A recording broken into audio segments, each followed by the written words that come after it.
Hey, alive ho, and with my new-ish intro, which I made myself.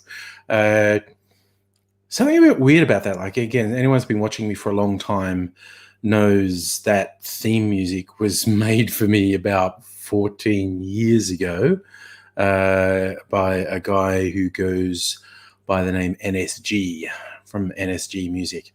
Rather good producer he is. He's based in Indonesia these days. He was in London when I first came across him on YouTube. His family is from Indonesia, and he actually moved back there a couple of years. I don't know if he was born in Indonesia or in England, but he was very London when I met him. But anyway, backstory, yes, NSG did that for me. I don't know if anyone watched that back. I've only used it a couple of times to start a live stream on StreamYard. And it seems to me it does this weird thing with speeding up and then slowing back down to a normal time. A previous couple times, I felt like it started at the normal expected speed, and then the middle sped up, not hugely, but slightly, like noticeably, like I could feel it speeding up, and then it slowed back down to normal speed. That time I played it, and I feel like it sped up at the start just for a few seconds, and then it slowed down to its proper speed and stayed its proper speed the whole time. I don't know what's going on there. What is making it do that in StreamYard, or what is going wrong in my brain that I think it's doing that? Is that the sign of a stroke? I don't know. I'm going to say no because I haven't collapsed, and I'm continuing on.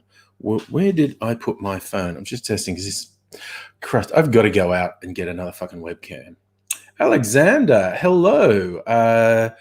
Christmas was fairly kind to me. I had a pretty relaxed, low-key time. I hope things went well for you also. Let me do this. What the Fraggle Rock? What the Fraggle Rock is happening here? What am I looking for? I am trying to find my channel on mobile to see what I look like. Found it. So I'm just going to stare at the camera for a while so I can see what my full face looks like, because it's delayed by a couple of seconds. Okay, look. Yeah, okay. Flared out and weird colors. Whatevs. Okay, good. Fuck off. Yep. And also, I kind of blame this webcam a bit, but this laptop shows me a quite unrealistic view of what's going out to the world, which makes it a bit difficult. Raiders, good evening to you. Don't even remember when I got this laptop. I don't think it was that long ago. And literally all I use it for is streaming. So I don't know that I can really justify going out and getting a new whiz-bang laptop. Don't know that I want to, because you got to spend a couple of thou to get a really whiz-bang camera. Maybe I'll take it in stages. I'll go and get a new webcam, if that is even possible, because they've been so difficult to get this year with everyone working from home and needing webcams for meetings and whatnot. So I don't even know if I can get a decent webcam. I'll go out at some point because I want to get a couple things. I might go out tomorrow. Tomorrow's Monday. I might go shopping. I'll go out to the outlet mall because I potentially have to get a fridge because I don't know, this one's been thinking the seal on the door is peeling off and it's getting old, and I'm not sure about its capacity to freeze things and whatnot. So maybe I shall retire that refrigerator and get a new one. Hopefully one with a better energy rating as well. Might make a difference to my electric bill if I consolidate freezer and because there's a little chest freezer here because that wasn't enough, and sometimes that's not enough either. But maybe if I sort of consolidate those two into one bigger, higher quality one that's got a better energy rating, that might be better for me. That's an exciting topic of conversation, isn't it?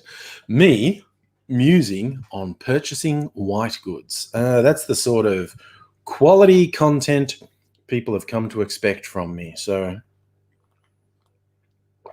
and plenty more to come. So keep on coming back. Oh well, I might start saying more interesting things when I drink. Look at this. This looks weird, doesn't it? This weird little potion. It's this is a milk clarified chocolate Sazerac. So I got a bit creative when I was making this. Because anyone who was watching on Friday night would have seen me make a chocolate Sazerac on the stream. To make it a second time for the B-roll, the close-ups, the slow motion shots. And so for fun, I messed around with a bit and milk clarified it after that. So this is split an Australian whiskey, and no, it's got an Australian whiskey, a rye whiskey, some brandy, chocolate liqueur, and absinthe. And it smells and tastes good. Justin, hello. Oh, you're going to drive from Queensland to Victoria tomorrow. Don't go down the coast road. The coast is the plague coast. Go down the middle. Right, do you think I should check Centrecom? Yeah, I'm not real keen on buying online, actually. I just go out and see if I can make a suitable purchase. We will see what is happening. So we'll go down there. But I wish you luck on the big drive, Justin. I have done that once. It's a big drive. Raiders, Centrecom have physical stores, do they? Okay. I did not know that. Where does Centrecom have physical stores? Centrecom location.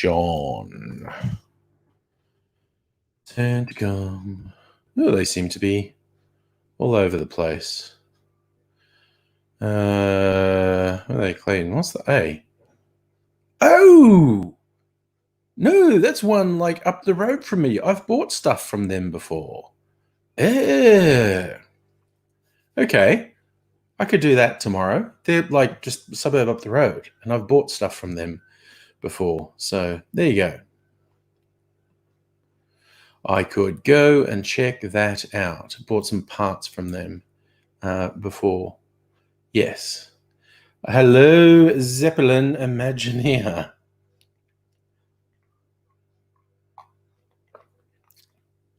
Yes. So I could go to them tomorrow, and that would not be really going a long way out of my way to go there as well.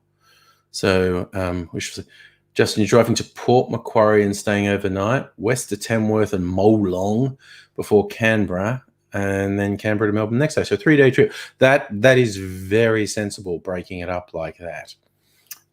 Very, very, very sensible.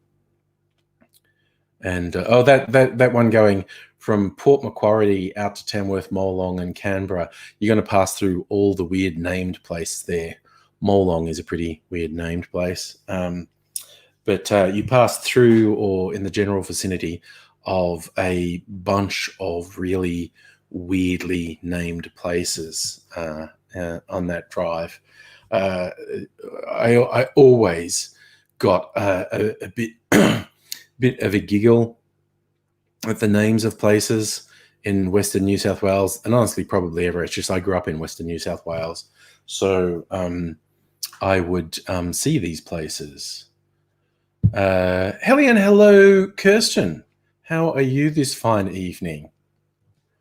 Yeah, look, I'll make you think. Was it terrible if I made like an eggnog milkshake with Anther cherry gin? That was Mrs. Angry's suggestion. It was actually pretty good. It's a very interesting flavored milkshake. That's what I've been doing. Justin passing through Barnaby's electorate. Not that he ever really lived there before they made it his electorate. He's a typical fake national. Raiders, you reckon Centacom great surfs? Okay. They seemed pretty good when I was in there. So I may well stop by. Probably if I do a round trip, sort of going to the outlet mall, I could go to Centacom on the way back. Yes, Kirsten, it was very interesting flavor. It wasn't actually really eggnog because the shops didn't have it anymore. So I did a thing where it was 50-50 custard and milk, and then a couple shots of the Anther cherry gin. Maybe could have done with a bit of a sweetener, but I don't think it really needed it. It was just quite interesting, like good interesting, not bad interesting. But that was the first adventure this evening, and this is the second one. My clarified brain stopped working. Sazerac, my clarified Sazerac. That's fairly boozy. That's got Starwood Twofolds, Archie's Rye, and brandy, not your nana's brandy. So it's very Australian, actually. And it's got some absinthe in there. And some chocolate liqueur, because it was a chocolate Sazerac. Hey, Shannon, how's it going? I can see you on Facebook. Assume everyone else can see you if you post as Grasshopper on YouTube. Still that odd mystery that we haven't been able to solve, but what the hey. So already at the stage. I have to put my thinking cap on. I've got all next week's videos shot, thanks to being really productive on Friday night. I have tomorrow's edited and ready to go. And then Wednesday, tomorrow's is the chocolate Sazerac, actually. Wednesdays I've done the groundwork for. And Fridays comes after that. Abigail, hello, hello, hello. As Billy Joel said, the regular crowd shuffles in, which is nice to see.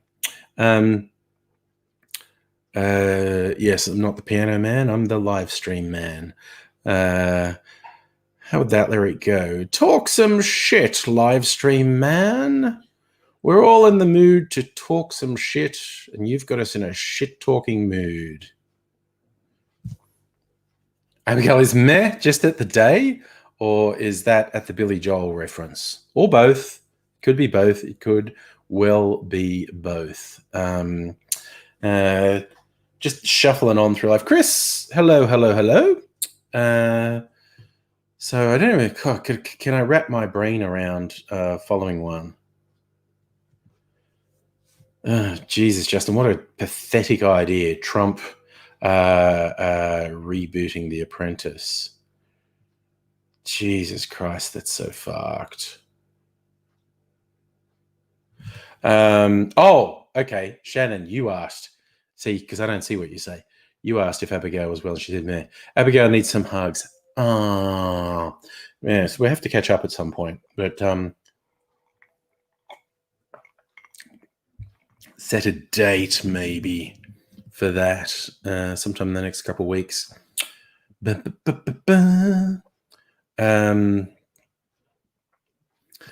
Yes, the media won't be able to resist fucking giving Trump. If Trump says he wants to start The Apprentice up again, they won't be able to resist, and they should, because he's so fucking toxic. He's so fucking dangerous. But the media are garbage. Abigail, the plan was to do New Year's Eve live stream. Yes, absolutely, because I don't plan to go anywhere. Because that just seems like too much hassle. Toyed with a couple of possibilities for doing something. Then it was like, no, I think I will stay at home on New Year's Eve.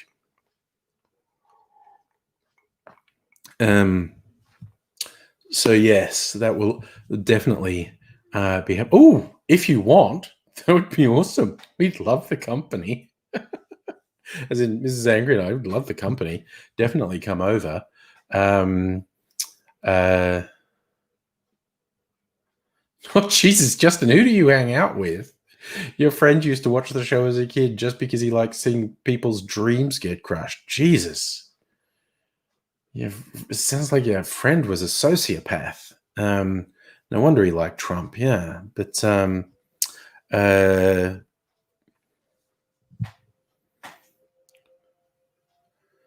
yeah, it could be fun. Maybe get a couple of people to come over. Who knows? Who knows? But that is sounding like a plan. I'm liking that. I had my shower in the afternoon, and I was on the verge of getting fully dressed, like with pants and shoes and socks.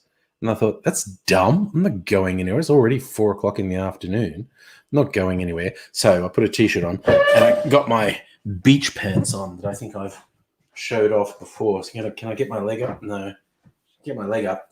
And they got this great split up the side. I get lots of air on my legs. Whew.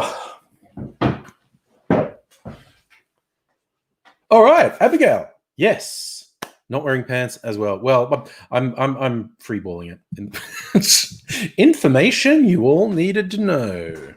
Yeah, okay, Abigail, that's on. And go on, maybe we'll talk to a couple other people. Chris is wearing a hoodie. Nice. You are, in fact, in winter, Chris, so a hoodie seems apparent. We're getting unseasonably cool weather in Melbourne. Other parts of the country are getting typical brutal summer weather. We got this weird squally wind. It's still at the moment. It was really windy before, and now it's very still. And I don't know if that's going to go off again. But yeah. Oh, Kirsten, you went to the Witten Malt House today. Nice. I see. Mrs. Angry and I are gonna hit you up for a tip. We're just thinking I want to go away again sometime, in the late summer, just around Victoria. And if you can come up with some other good distilleries for us to visit, we might plan our trip. Just a couple of days around visiting distilleries, because we had fun at the last one. We went to, of course, the Anther Distillery, I was just talking about, the Bellarine Distillery, got gin from both of those, and went to the Flying Brick Cider Company and enjoyed cider there. So we're all oversharing. Kirsten's in t-shirt and undies, no pants. What, again, it's like working from home for 9 months. This is all anyone ever sees of me. Why do I wear pants ever? I don't know. I really don't know. I think I have shared that I did make the mistake once of accidentally turning the camera on when I was wearing my dressing gown. And I hadn't had a shower, so my hair was like, and everyone got a jolly good laugh out of that and have not let me live it down. So that's well. I'm on holidays at the moment. Just finished the first of 3 weeks off. That seemed to skate by, but we'll see.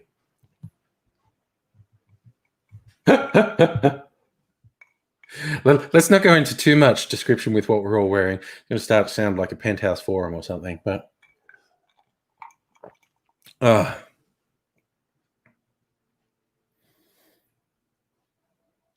Beechworth is where the distilleries are. Okay. All right, let's have a look. Beach first. What's good accommodation? Luxury accommodation in Beechworth. Airbnb. Fuck Airbnb. Kelly House. Luxury accommodation. They keep calling stuff luxury accommodation. 10 best Beechworth hotels. Luxury romantic spa. Well, I mean, that sounds good. Beechworth, Lake Sandbell Caravan Park. I am not going to a fucking caravan park. Stone Trist Spa Villas. See, that's okay. And the fucking website's broken. Well, fuck. Self-contained luxury. No, okay, this website's totally fucking broken. Assholes. Okay. Beechworth.com is shit.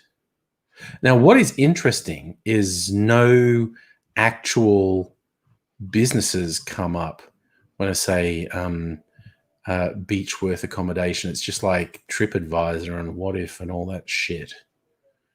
Ooh, that one looks okay. Kelly House.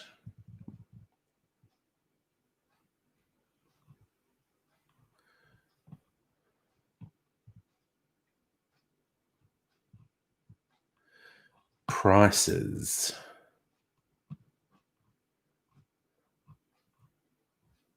Oh, you have to say when you're going to be. I don't know when I'm going to be there. Oh, wait, there's, Jesus, $369 a night. God damn. Okay, that's a little pricey. Anyway, I'll look into that another time. Ah, nice. Husband plans distillery tours. Excellent. Excellent. Loving it. Give me time to look up some accommodation.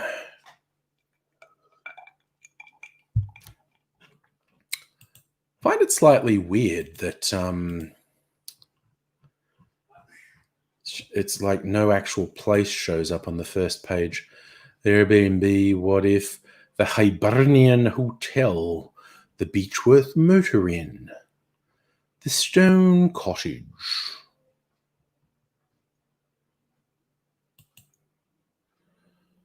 The Stone Cottage in Beechworth. Cottages. Oh, they're very cute. The cottage. Or the barn has up to 4 guests. And you want the cottage. So the 2 of us. An attic bedroom. Sounds very cute. Oh, and okay, that's only half as much. That's $195 a night as opposed to fucking $400 a night. That's a bit more like it, and it looks very cool too. Okay, I will look this sort of stuff up another time. But, okay, sounds like something we'll probably do. Maybe much later, like March or something, before it starts to get really cold though. Take a weekend away and let distilleries be our excuse of where to go. There's a line that I stole from Kirsten. When you buy from small distilleries, you're not an alcoholic, you're patriotic. You're supporting small business. And that makes you the hero. Okay? So, yes. You know, it's Some, I don't take on the mantle of hero lightly, but when I'm buying booze from independent distilleries, I don't know how else to describe myself apart from hero. So hang on. Kirsten, Bilson's Brewery Distillery Speakeasy. Hurdle Creek, Yak Creek, and Backwoods, and Reed & Co., Barking Owl. Hulk, holy cow, so many. Excellent. Excellent, excellent, excellent.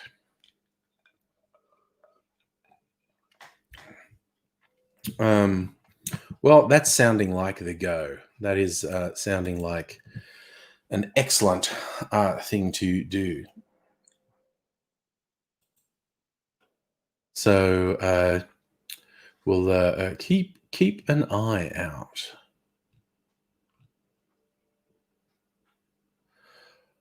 Damn, I was just looking at saying 23rd Street single malt is really expensive.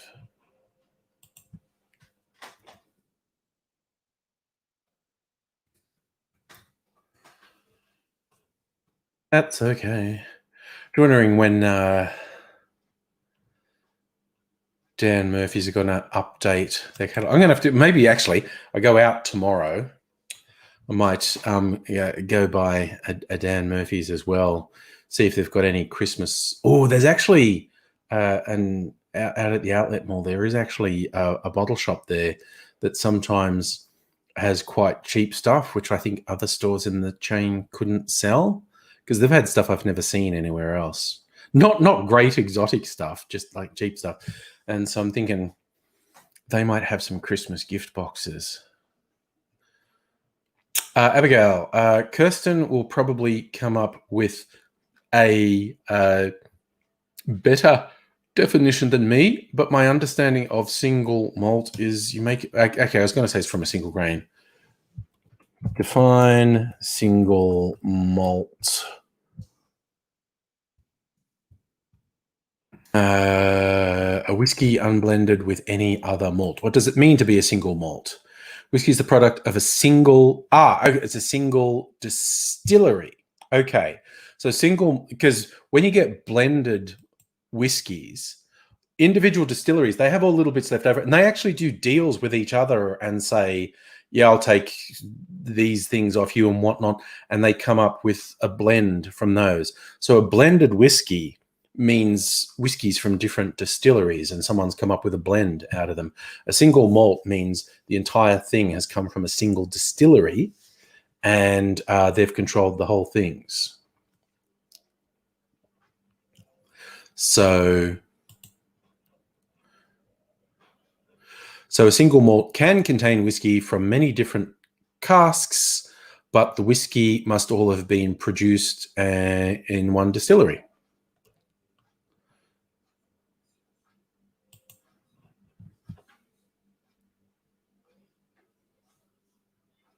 Single malt says this single malt can only be made with barley and water, whereas double malt can mean other grains.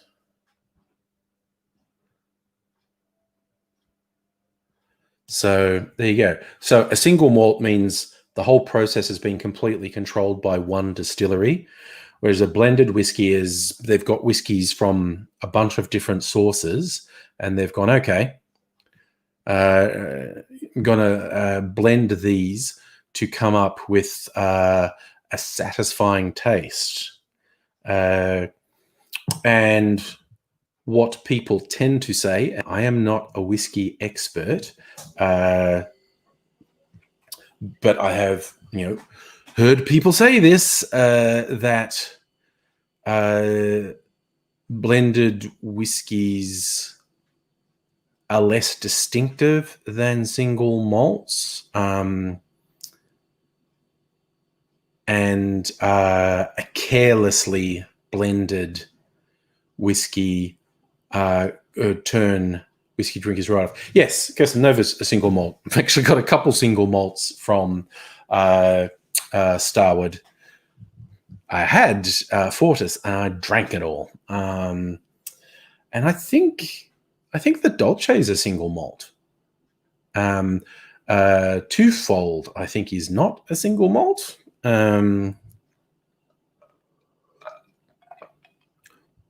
I did see an interesting thing once. There's a YouTube channel I mention reasonably often on here, the Whiskey Tribe, just because they're fun. They're very fun, and they really explore a lot of different elements of whiskies and other things, but mainly whiskies. And they had, I think it was their head distiller, and they were doing blind tasting of a couple of things, and they had them all in their little whiskey glasses, blind tasting. What did you think of that? And then they were getting, slightly surprised as someone brings out the bottle and goes, "Oh, it's blah, blah," and they're going, "Ah."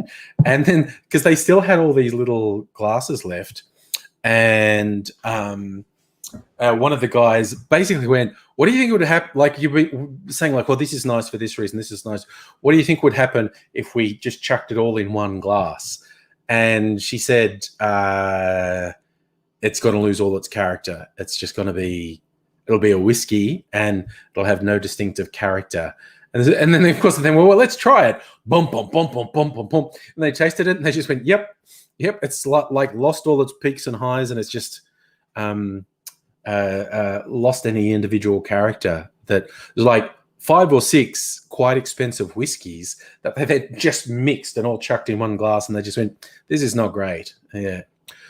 Kirsten, fun fact, Archie Rose has 6 malts in a single malt, still malted barley, malted 6 different ways. Man, the head distillers at Archie Rose must have so much fun. So they're actually distilling 6 different whiskies, malts, but because they're all distilled in the same distillery, that's a single malt whiskey, and they've combined 6 different stuff that was distilled 6 different ways and aged 6 different ways. That's wild. That's when, that's master distillers run wild. At that point, I think they're just playing mad scientist at that point.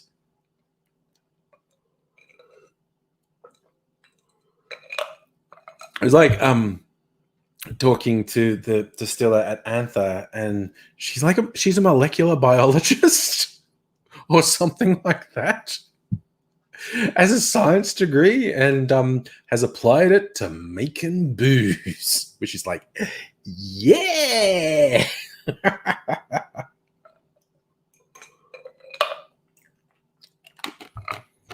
Which is just an excellent thing to do in my book. So,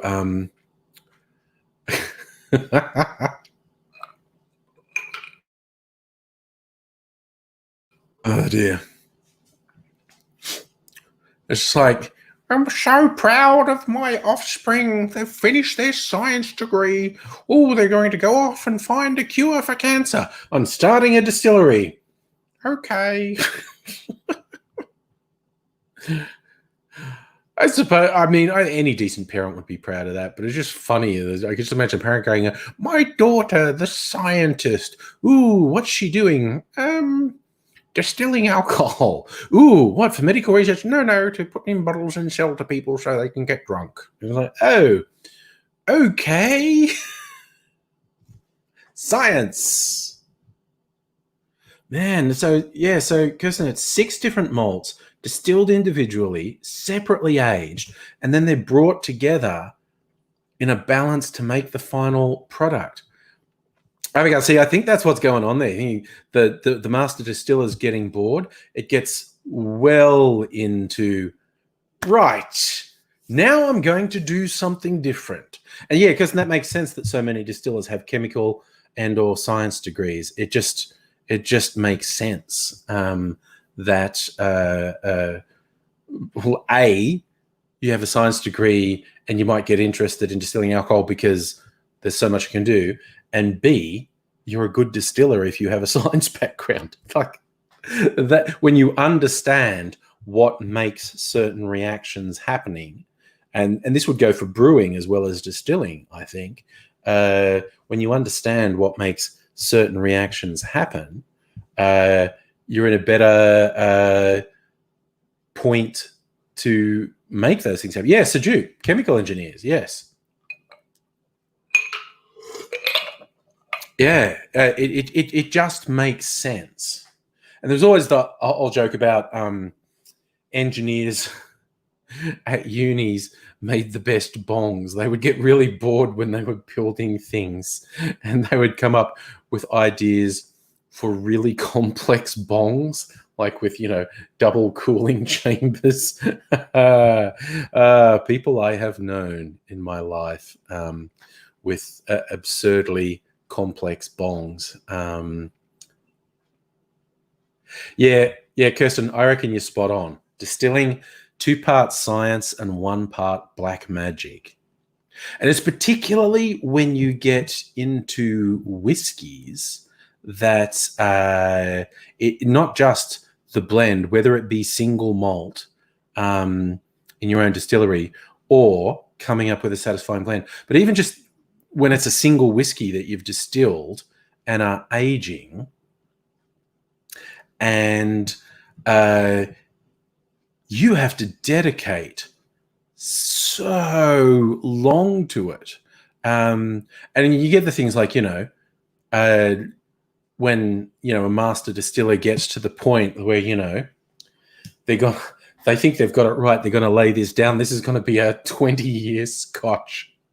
Well, I'm thinking of the Scottish breweries when I say that, obviously. But, this is going to be a 20-year whiskey, and you might not be alive when it comes out. And in fact, because there are obviously the very rare ones that are, 50 and even 100 years. They're not necessarily the best, but they're very rare.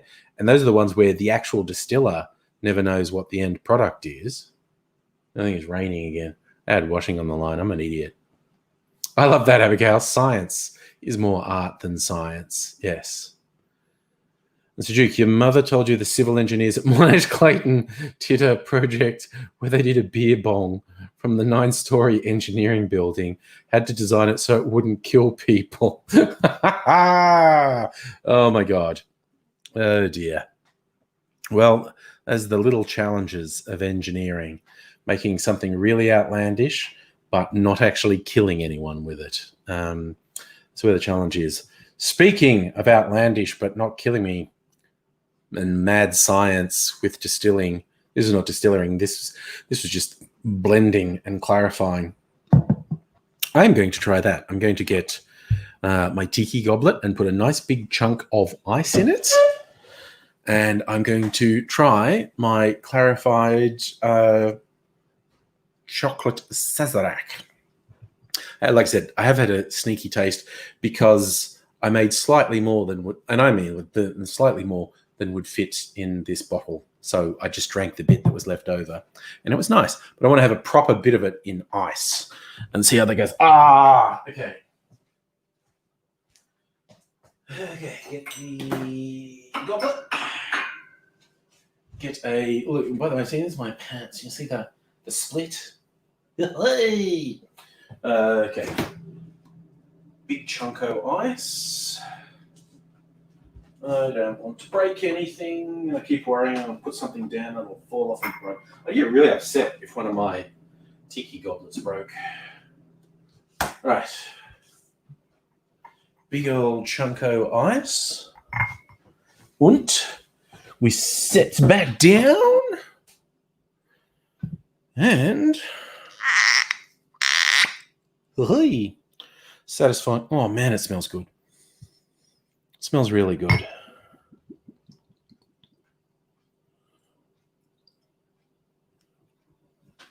A little bit more. So if you missed my explanation earlier, this is a split base of whiskies, Starwood's Twofold, Archie Rose's Rye Malt, and brandy, because you often use brandy or cognac in Sazerac as well.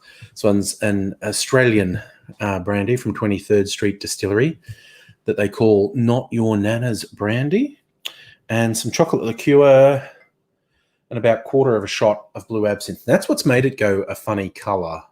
Because normally, like if I do a milk clarification of the stuff without the absinthe, it would be a yellowy orange. And when I've done stuff before with this blue absinthe, which must have a really strong artificial color in it, it's come out green. And so the combination of green and yellowy orange has made this greeny brown color. Anyone who's had to change baby nappies would recognize that color.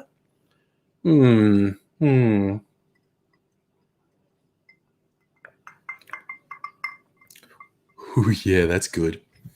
God damn. Ooh, that's warming, that is, as it goes down, because it's all booze. Yeah, it's actually all booze. I didn't even put any citrus in it. And normally I put citrus in it to make sure it curdles the milk, but the contents were enough to curdle the milk, which was good.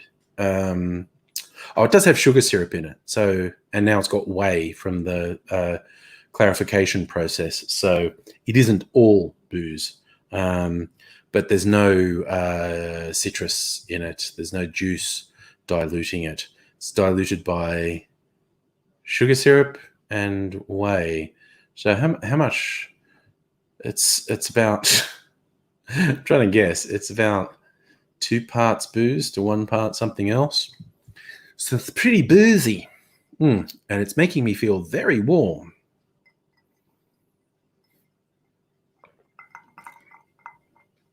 It's just like so easy to drink. It's really silky. Like it doesn't burn on the tongue at all. And you've just got this great mix of color, flavors from the whiskey, the rye, and the brandy. And it's almost really late on the palate. You get the licorice from the absinthe. It's almost, and it was only in this whole thing. And what do these hold? 200 mils? There's only 15 mils about. I'm sure I only put a quarter of a shot in. Somewhere between 15 and 30 mils out of 200 mils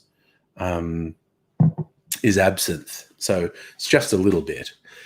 And it's taken almost all of the that licorice aniseed taste of the absinthe away, but it's still there, particularly late on the palate. As I guess.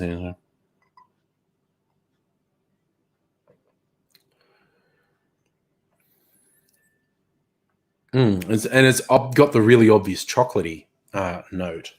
It's like lightly sweet. It's not really sort of heavily sweet. It's quite lightly sweet. And we see what is what on that front.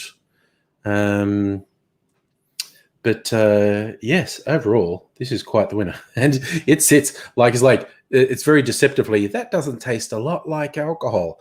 And then it goes and sits in your tummy and gets very warm. It's like, oh, no, I think there's alcohol in there. Safa, good evening to you, Sa. Hope you're doing well and having a good time. So what's today? Thursday is New Year's Eve. Yeah. So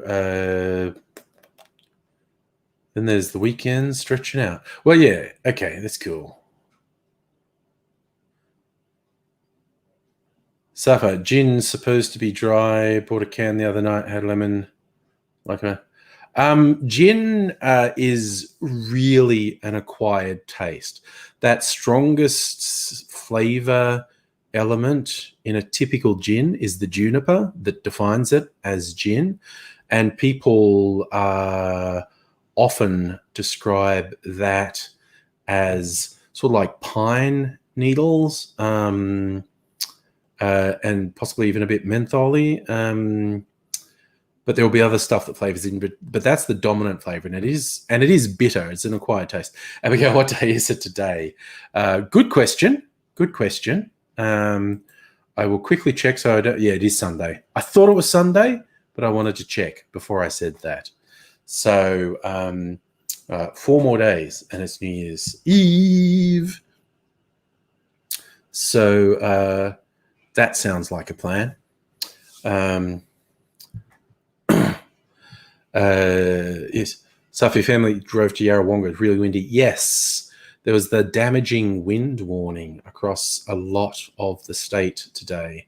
We had a little bit of it here.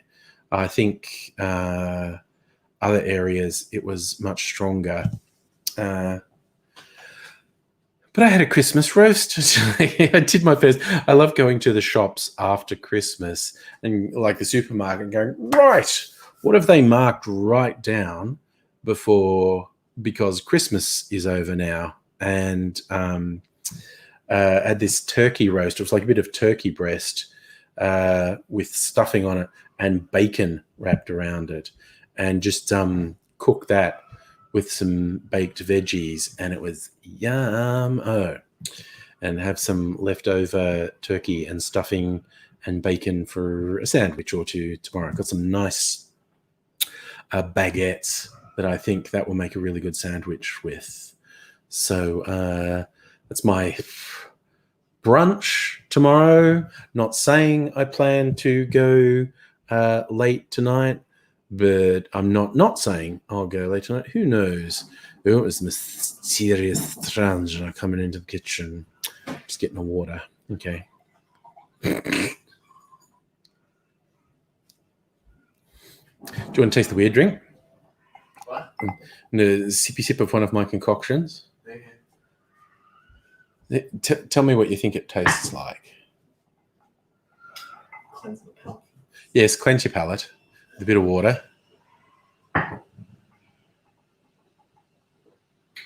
Yeah. Should I smell it first? Or? Oh, yeah, what does it smell like? Licorice. Licorice? Yeah, okay. Now taste.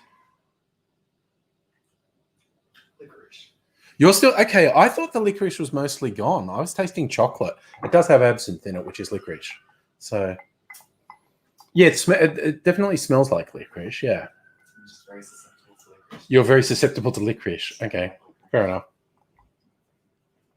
I think it tastes like chocolate because it's got chocolate liqueur in it. Yeah. But different palates feel different things. And that whole thing with the gin taste. I've said this before. I am so shit at using the right words, for tasting words. Kirsten and I have bless you.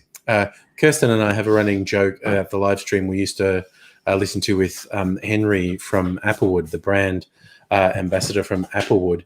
He would be penalized if he said the wanky words, things like, herbaceous or whatnot, all those wanky sommelier words. And but I'm actually just really bad at those when people say like, oh, like I tried a new gin and I mentioned it on socials and someone said, what was it like? And I went, oh, it's good. It's like, yeah, but is it juniper? Was it this? And I'm like, oh, I'm bad at that. I don't know. I'm shit at that. But yes, and whiskey people talking about the oak and the fruitiness and the shortbread, and I'm like, really, okay, it's nice, I like it. Or it's like, the bit zingy, it's not really my thing. The bit spicy. I'm just like, I am so shit at using the descriptive words. Just really comes down to if I like it or not. And that was my thing of saying, I like it. Maybe I could take a course, how to be a spirits wanker. Recognize this. This is that. I liked one time the first time I went to the Bellarine distillery. That was like a year ago. Did a guided tasting of their gins. And the dude sat with us and he was pretty cool. And he's going, okay. And he's just saying like,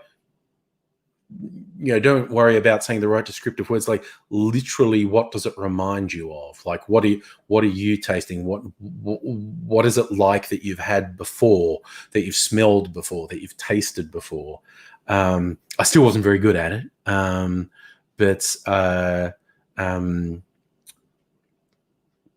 it was it was fun having someone sort of help you along and describing differences. But yes, it's the typical gin flavor is the juniper. That's what defines it as gin. You have to use juniper, and then you can use whatever else you want on top of that. That's where you get all the individual flavors. Ooh, nice. Kirsten, Archie does a blend your own gin class and give you all the right words.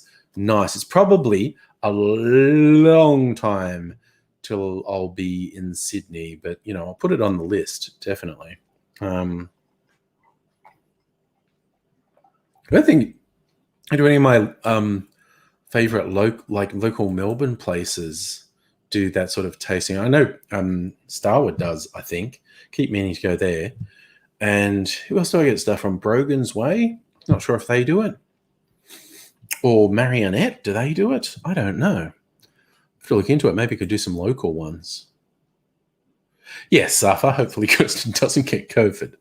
Look, at the moment, it looks like they have done an extremely good job in containing the outbreaks.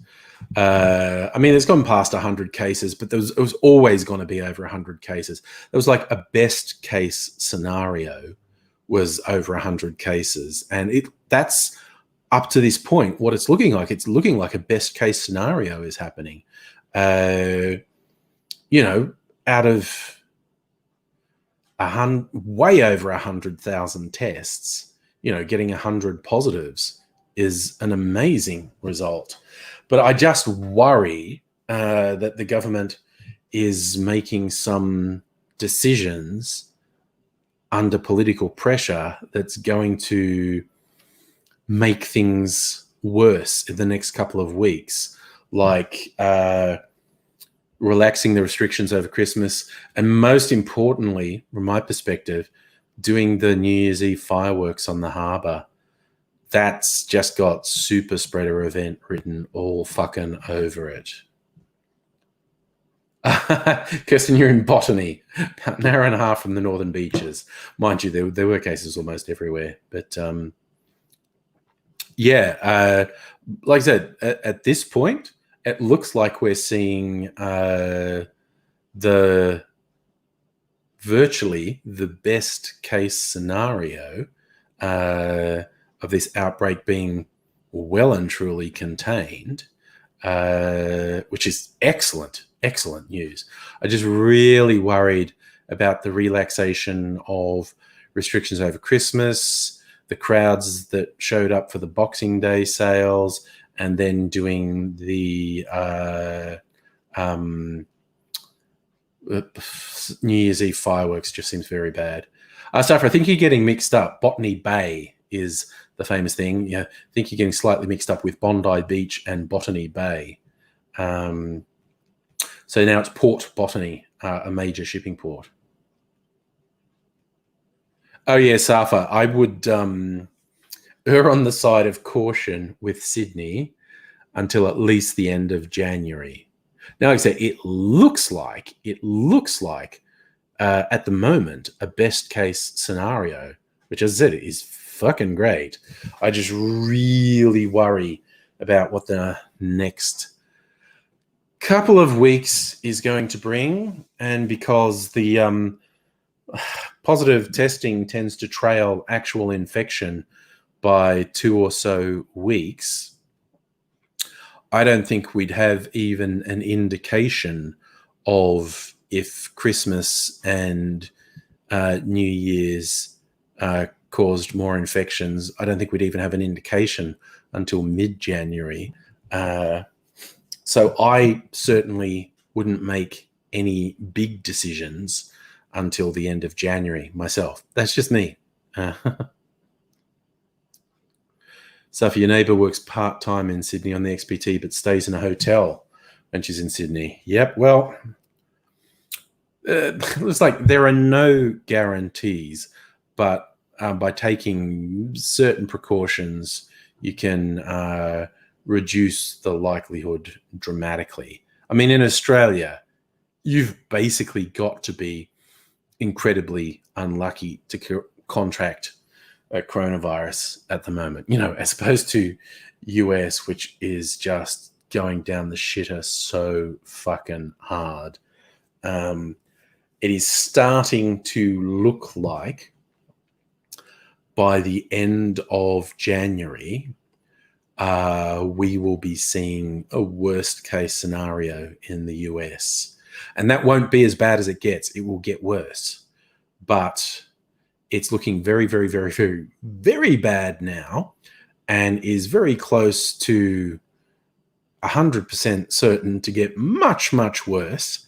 And yes, I think January is going to be a cruel and bleak month, and that is possibly just the beginning of the really bad stuff. So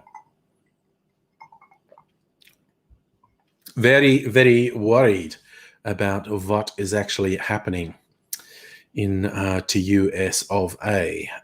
Is not good. Yeah, I know. See, I know. I realize what I just said, Abigail. Well, the worst. What I meant, saying worst case scenario, and then it'll get worse. The worst case scenario is hospitals are overwhelmed. Nobody can get treated. A huge number of people who would have been fine will die because they can't get any treatment. Like that 1% fatality rate assumes you get treatment. It'll go past 10% really fast without treatment.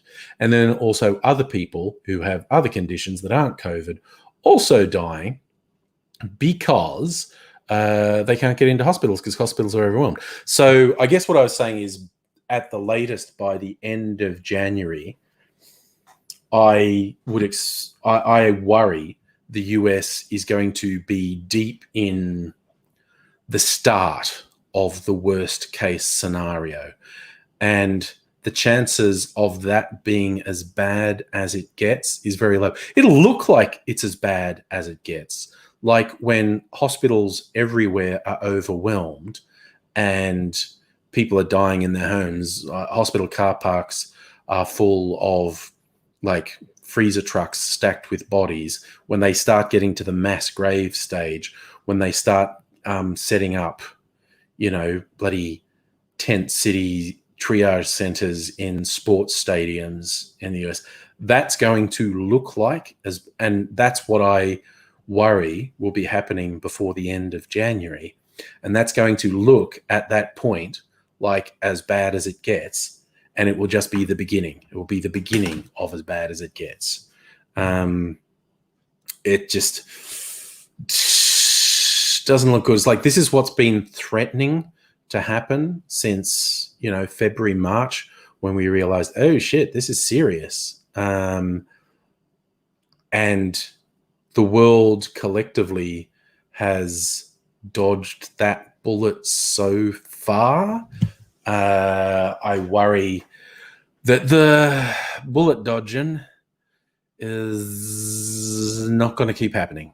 It's going to be bad. That's what I think. It's going to be bad. So does anyone want to join in and make me talk about less depressing things, in fact? Or, as depressing. I don't want to judge. You can be just as depressing as me if you want to. All right. So just in case anyone wants to join and we can chat, that's the streams. Oh, Kirsten, you're going to Corowa. Okay. So that always confused me because there's also a town called Cowra. And Safa's in Benalla. Yes, all the weird little town names. I love them. And the names of creeks. Used to always laugh when the kids were littler, and I'd sort of take them to Dubbo at Christmas to see my mum and stuff. And on the drive, just laugh at the name of the creeks that we were crossing and whatnot, because there are some very weird ones, quite honestly, and break up the journey a bit, laughing at the names of places that we were passing. So it's the thing. I should get that. Yeah, curly. Can you see? It's curly. My hair's long enough to be curly. Maybe that side. I don't know if you can see, but my hair's getting curly at the back. It's about that long. It's the longest it's been in 30 years. But it has been longer in the past, but you would have to go back, over 30 years for my hair to be longer than this. Then I kept basically the same hairstyle for decades. That thing where they're short at the sides, like number 3 or 4 clippers, and trimmed on the top and sort of spiked up. That was my hairstyle for fucking decades. But now, thanks to COVID, my hair's been growing for 6 months, and I don't know what to do, whether to get it cut, let it keep growing. Don't know how to fucking style it at the moment. It does whatever the fuck it wants. But also when I sleep, it goes everywhere. Mrs. Angry laughs. I look like a mad scientist in the morning because the hair's like, yes. So I have a bit of a mad scientist vibe in the mornings until I have a shower and get my hair under control.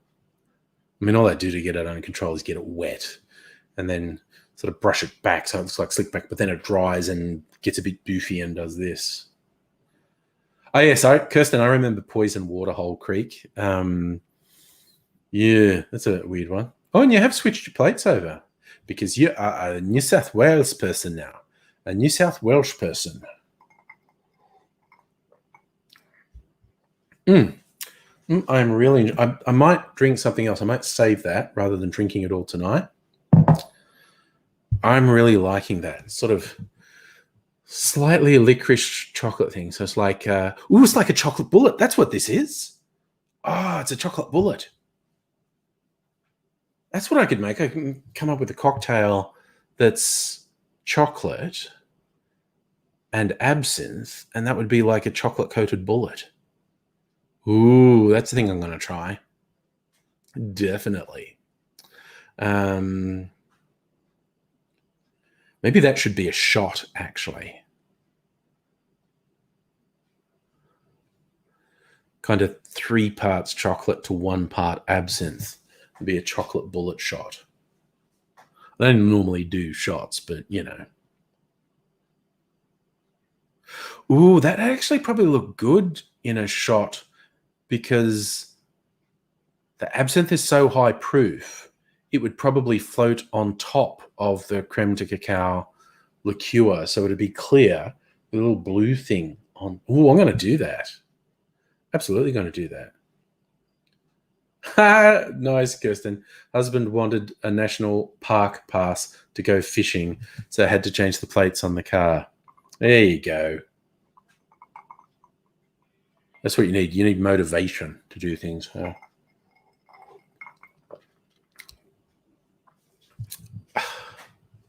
Yes, I don't... Oh, God, maybe I should do some shots for my cocktail channel because I've never really done that. Abigail, you want to... Yeah, okay. Abigail, New Year's Eve shots. Oh no. Yes. I'll use New Year's Eve as a dry run and end up coming... We'll have to write down the best ones and I'll have a shots video for my cocktail channel then. That sounds like a plan.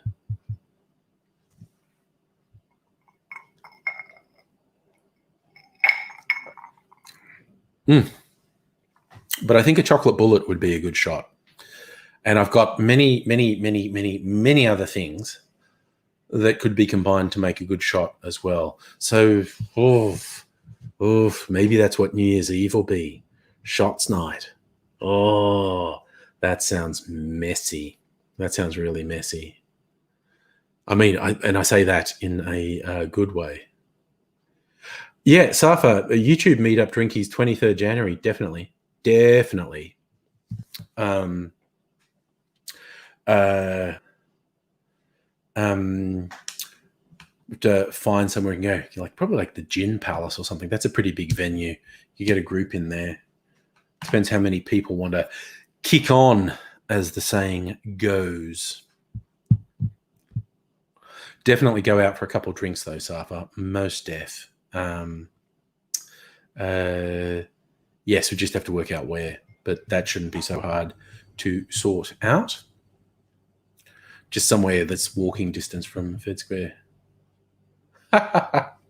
Yes, Abigail. Last time I had shots night in your 20s. Don't remember half of it. Woke up in a bathtub. We will definitely not do that. We will not do that excessive.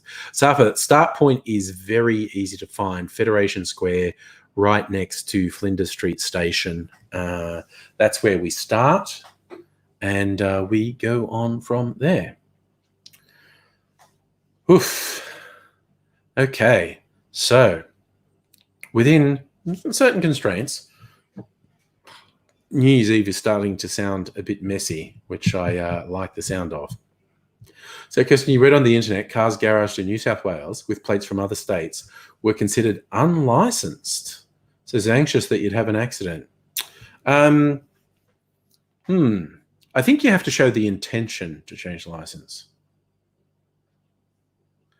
Safa, what time? We sort of start the meetup at 1 in the afternoon, hang out for a while, and go other places at some point. I mean, by that stage, 23rd of January, it will be so long since I have been in the city. I will be really keen to do an explore and, just take photo and video up the laneways.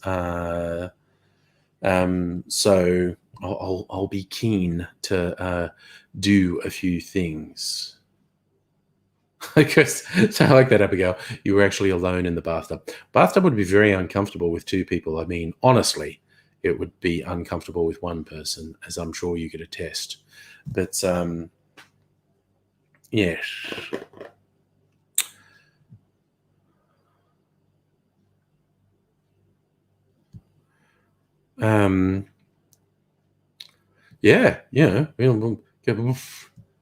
We shall see what we see at that point. Because the venues and stuff is weird. Like, which places do you still have to have bookings at, particularly on a Saturday? How many people are going to want to go to places? Will require a little bit of planning, and won't really be able to plan it before the day because we won't know how many people are there and how many people want to go somewhere. So might have to do a bit of ringing around to venues and say, hey, can this many people come in a group to your venue, pretty please? And I know a few places. Yes. Okay, see, Abigail, you recall the bathtub being not uncomfortable because you're so hungover. Yeah, the cold porcelain might have felt good on your face if you were hungover. Safa, in Victoria, all the hospo venues have QR codes when you check in. That's like the minimum. That's an actual requirement. Kirsten, the husband is a rule follower. That's fair. It makes life much easier. Like if your intention is, I live in New South Wales now, get the New South Wales license, get the New South Wales plates. It's the thing to do. Even if you can technically wait months, if that's where you live in, that's what you do. Oof. So, God, I'm sort of just pleasantly drunk off that one drink. How many? I was just thinking, I made it. It was like 2 shots, 2 shots. Okay, I'm just thinking, if I drank half of that, that was 3 shots. Jesus. No wonder I feel a bit drunk. That was 3 shots of 40% alcohol. 1 1 shot of chocolate liqueur, and a teeny bit of absinthe. Okay, that's why I feel a bit drunk, because that's like 4 fucking standard drinks. Okay. Abigail, funny story. Host of the party rang your partner to say you weren't coming home because you'd fallen asleep. Also very drunk. Oh, dear. Oh, dear. So...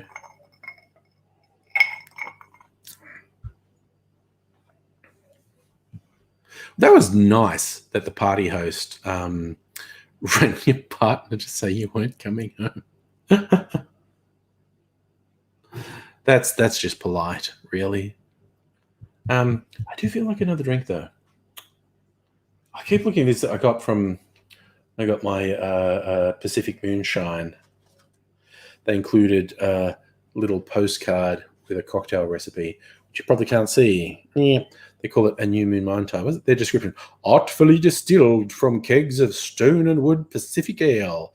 This strange little sipper bursts with flavors of tropical fruits. Fresh pineapple, lychee, passion fruit, and mango. Ideal for highballs, tiki cocktails, or simply mixed with your favorite ginger beer. It is a bit rough because it's unaged. It is a bit rough as a straight sipper, but it blends incredibly well. Like, I've made this one before, a New Moon Mai Tai.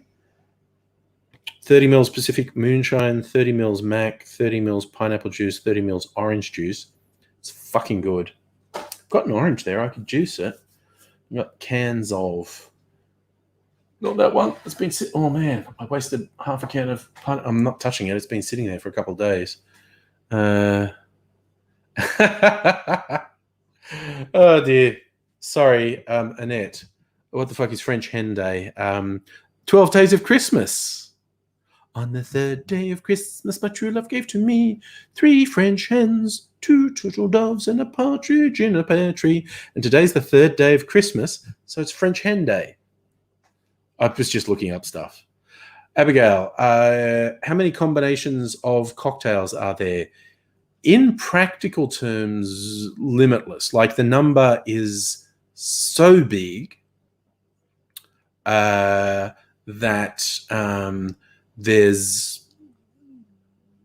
it's as close as humans can comprehend infinity. Simply because, changing measurements, changing make and stuff makes for a different drink. Like, one of my favorites ones where I looked it up, the history of the martini.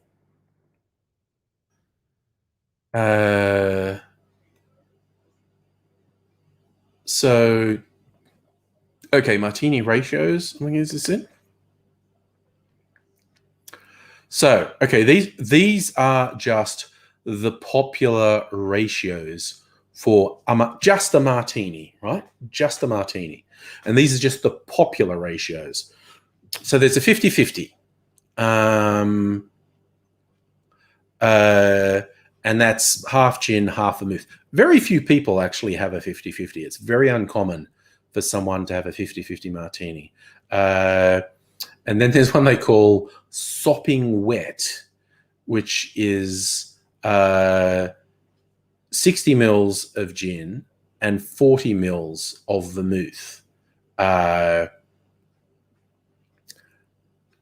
that's very wet. And then just wet is a 2-to-1 ratio, 60 mils gin to 30 mils vermouth. And then, the ratios traditionally just go 3-to-1, 4-to-1, 5-to-1, 6-to-1, 7-to-1, even 10-to-1, 15-to-1. So that's where you're basically... That's seriously, once you're getting 15-to-1, that's the Winston Churchill idea of a martini. Cold gin into a glass and wave it in the direction of France, because that's where he got his vermouth from. Or, show it an unopened bottle of vermouth. We're basically drinking a glass of gin. But of course you can make... and those are just the popular ratios. And then you have the garnishes. You can garnish it with an olive, with a lemon twist, with cocktail onions. and those are just the popular garnishes for cocktails. So you get 1, 2, 3, 4, 5, 6, 7, 8, 9. So even if you just take those 10 basic ratios, and the garnishes make the drink quite different. And then you have a dirty martini where you actually put some brine in it or not. So then just by mixing the garnishes, you've got 30 variations. And then dirty or not dirty, you double that. So you're up to 60 variations. And then it's like you can obviously have vodka instead of gin in your martini. So you double that with those variations, you're up to 120 things that are all still technically a martini. And then you get into, well, you can split the base. It can be part gin, part vodka. You can split the vermouth. You can do different vermouths. And then you take into account there are literally thousands of gins in the world. And so talking solely about a martini, one cocktail, and a fairly simple cocktail, talking solely about a martini and solely about sort of core accepted variations of it, when you take into account if you make it with different gins, it's going to taste very different. You get up really, really, really quickly into the tens of thousands or hundreds of thousands of variations that are still, and they're a core martini. They're not dumb shit where you put all sorts of things into a glass and put it into a martini glass and call it a martini. No, this is the core thing of gin and or vodka and vermouth and a garnish or sans garnish. And given all the gins in the world, all the vodkas in the world, all the vermouths in the world, you have ratcheted into hundreds of thousands of variations of just a martini, and that's still a core martini. And so when you take into account that over the last 150 years, published cocktail recipes, there have been thousands of cocktail recipes published, and those will, when you say whiskey, there are thousands of whiskeys in the world.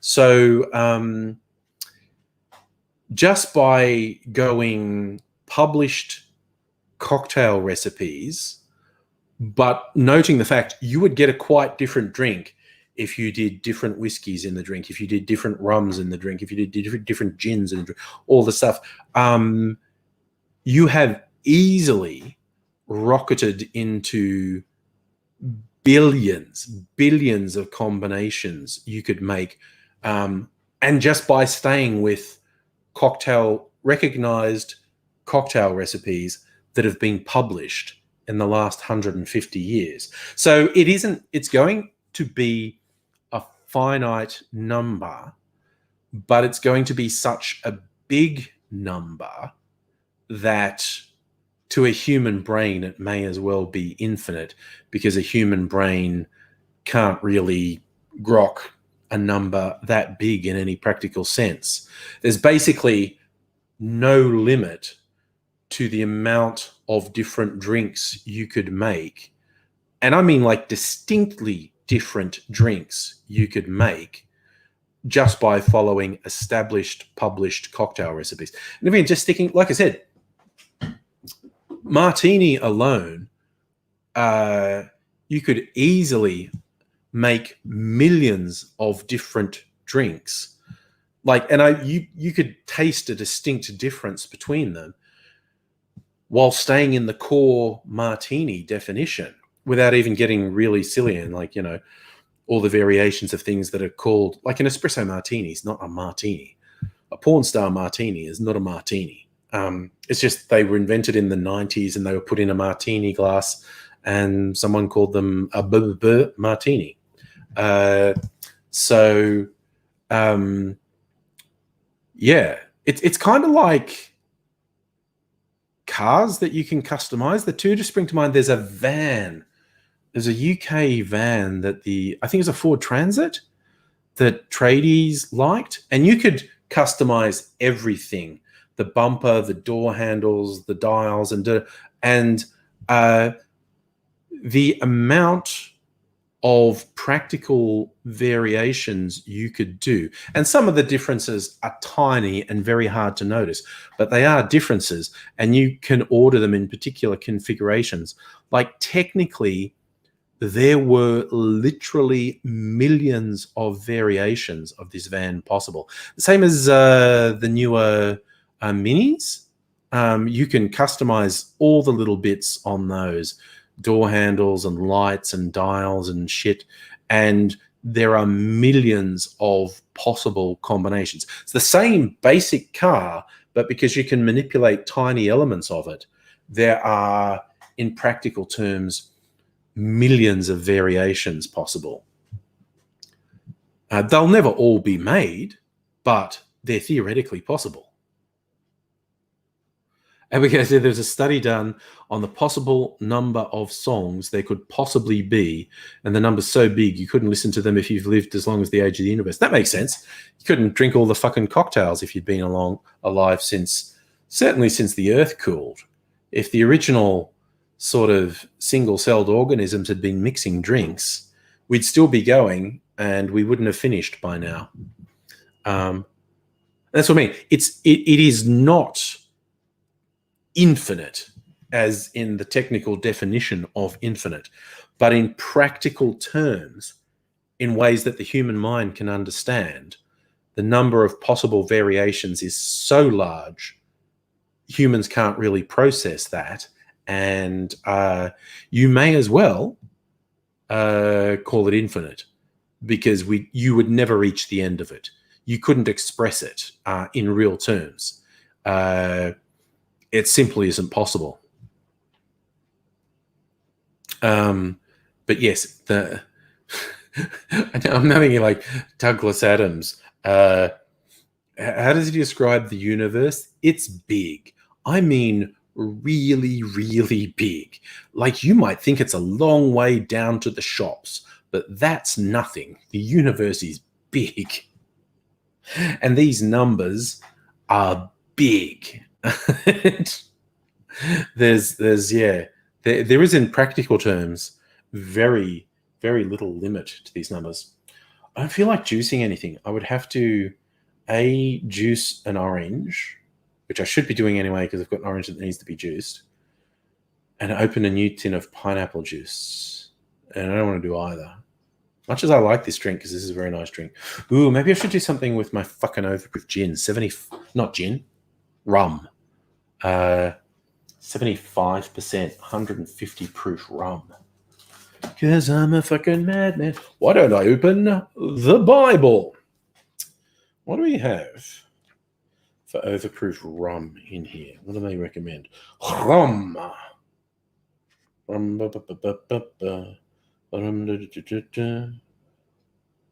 Overproof Jamaican rum.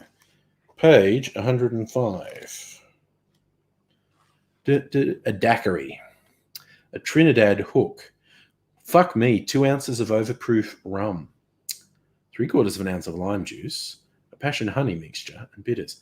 That would just fucking kill me. That is barely diluted 2 shots of overproof rum. That would fucking kill me.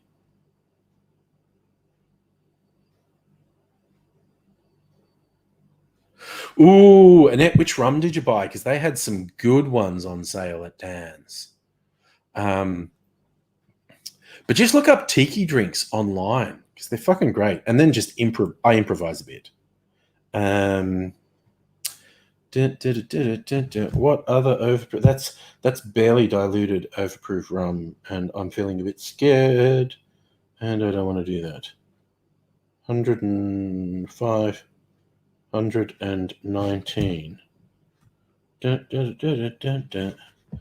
Fucking Negroni, fuck off. A Kingston Negroni, overproof rum with Campari. Maybe I could do that and just use up the last of my Oka bitter. 1 ounce, 1 ounce, 1 ounce. I think I've got less than 1 ounce of that left. Antica Formula, is that a sweet vermouth? Suffer best playlist of cocktails. Oof. Depends on my mood a bit.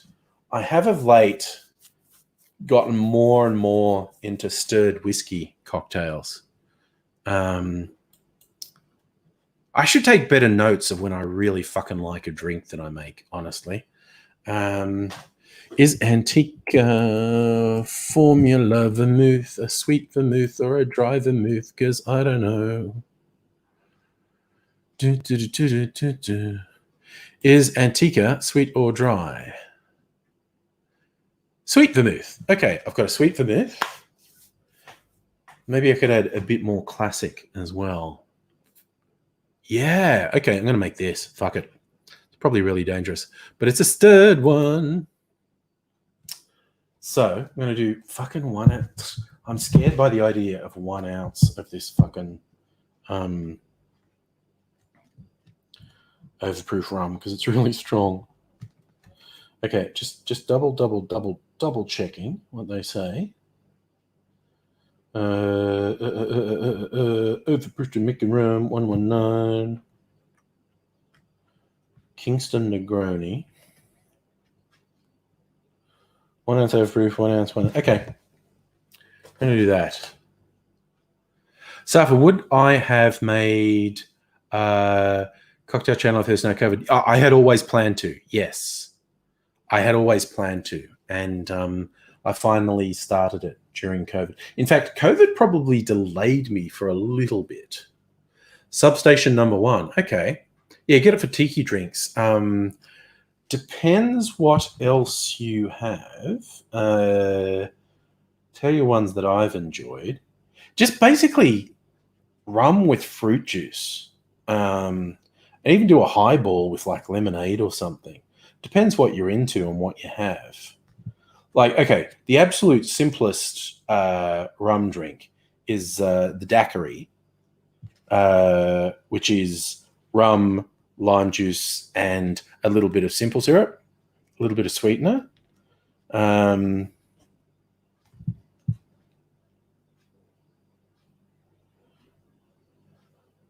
But you can mix it up. You could do rum and a mix of fruit juices. You could, slip a little bit of a liqueur in there, like maraschino or something. I'm trying to think. What was the one that I really liked that I found in here? Where's the tiki section? Tequila, Cuban lime, yeah. Rum, Ace of Clubs, rum, lime juice, creme de cacao. Land's End, rum, lemon juice, raspberry, and curacao. So, yeah, I mean, a good... I used the Boxing Day Singapore's. Do you have any lemon juice? You'd improvise with lemon juice. A good balance, and something you can play with, is rum, a citrus juice, and that's lime or lemon or pineapple, and a sweetener, like a liqueur. Any liqueur you have that you think that might taste nice, whether it's creme de cacao or like a maraschino or something, that's a fun one to experiment with. Rum and juice and a liqueur, or rum and a mix of juices. If you want to make a highball, you go rum, a mix of juices, and some lemonade, lots of ice, and that's usually good. I'm going to experiment with the Kingston Daiquiri. This will give me one more of my little sample bottles, because I'll empty this Oka just a little bit. That is the scary rum. Where is it hiding? Oh, there it is, in a circle. Okay, in a circle. Okay, shut up, stove. Why are you doing that to me? Shut up.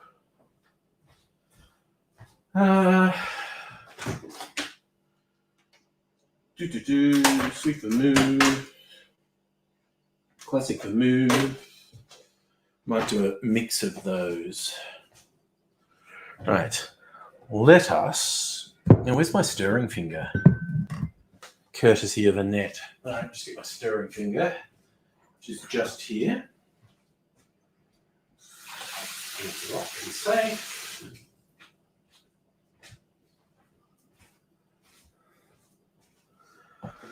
I give you a shout out in one of my videos this week, Annette, because I use the stirring finger, and I point out how it's much better for stirring than the spoon I used to have, and thank you for it.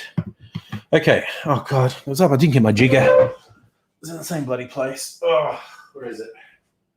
Where is it? There we go. All right. So, how much of this Oka Island bitter do I have left? Love these little sample bottles.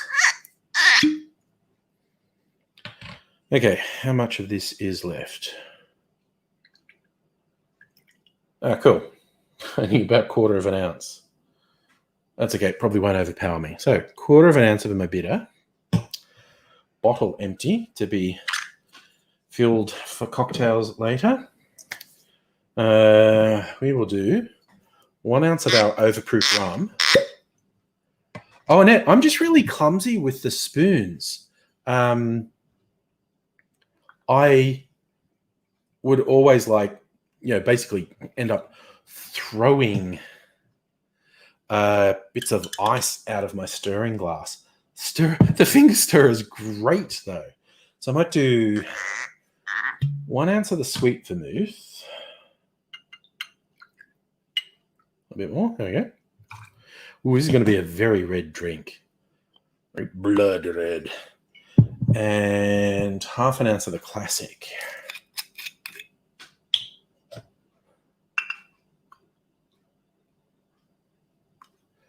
Oh, that's probably a bit more of that. That's okay. That's okay. Now, this is going to be my approximation of a... Yeah, it's just... The balance of it is great. It's just like... Oh.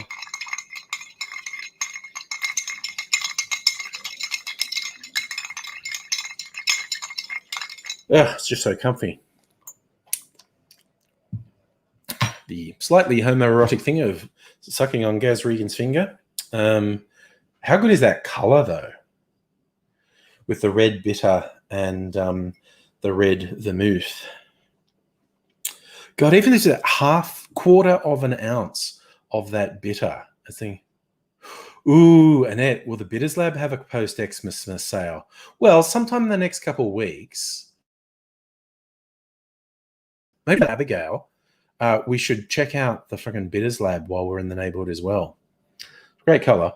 You're supposed to have 1 ounce of the bitter liqueur, and I've got 1/4 of an ounce.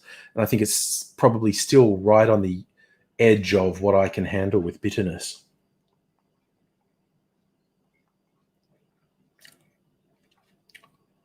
Whew. Oh, that's pretty good.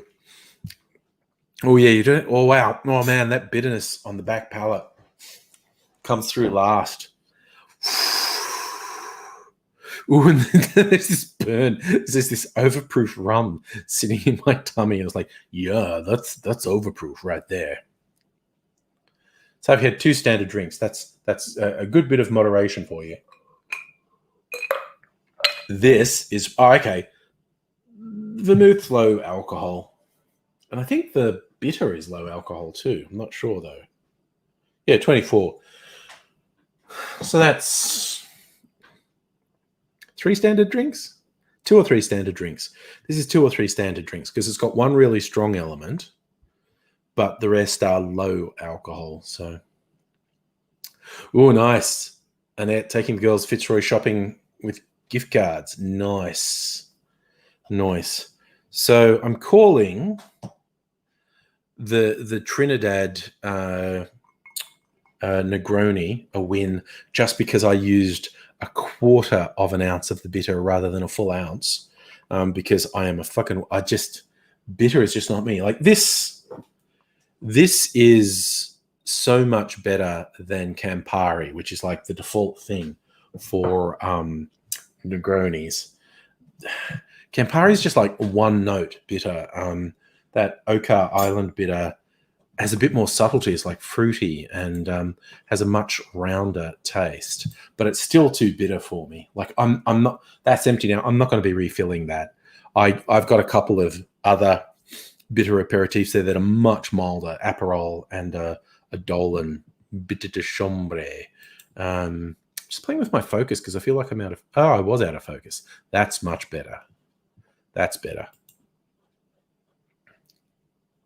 Yes, Abigail Fitzroy, that's where you live. We're going to hang out very soon. Oh, nice, Sava. Saving up for 4K TV. Very nice. And I like your responsibility, not driving because you've had 2 standard drinks. It's very responsible. I'm not driving because I can't be fucked leaving the house. Also, I've had too much to drink to drive anywhere. I won't operate any heavy machinery either. So we'll have to actually work out a date for Fitzroy Adventures on a Saturday, I think, so we can go to a bar. There are the 2 bars I want to go to. Oh, that's right. I've got my bacon. Oh, maybe I'll save it for New Year's Eve. Now I've got stains. I'm going to wipe this off before it gets sticky.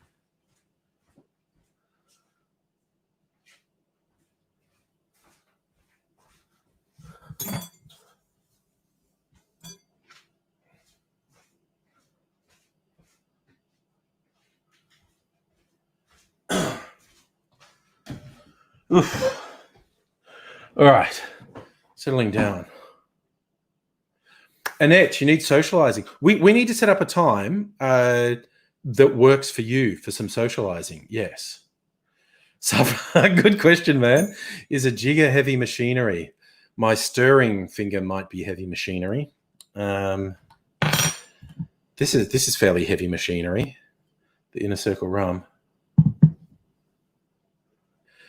Oh, I won't be driving when we have our Fitzroy adventure. I'll tell you that for free. We'll take that as it comes. Yeah, okay, yeah, Annette, the Oka's too bitter. Some people, every time I tell people, no, fuck Campari, it's too bitter, they go, you haven't had the right drink. And I'm like, no, fuck Campari, it's too bitter. And whereas I think the Oka is a much better product than Campari, it's as bitter as Campari. Whereas stuff like Aperol has that little bitter edge, but it's not as fucking kick you in the mouth as Campari.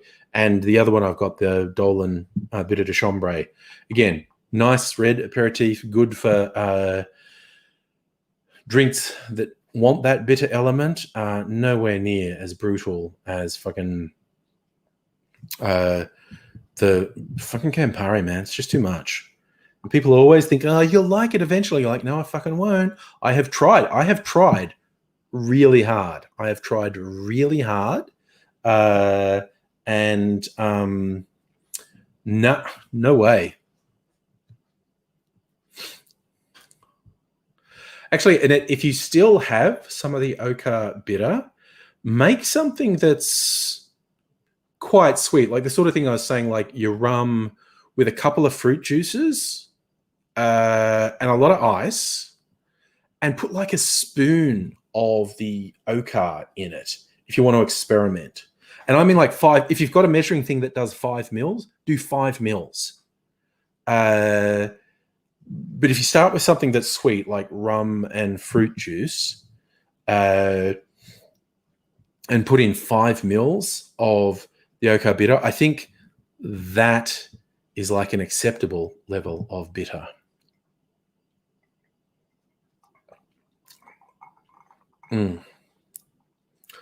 Jesus, the bitter really comes through though. It's not initial. It's not like, ooh, that's bitter drink. It's like the vermouth is actually probably the strongest flavor. It's a really fruity vermouth. really fruity, and that's what comes through first, like this rich, fruity wine flavor.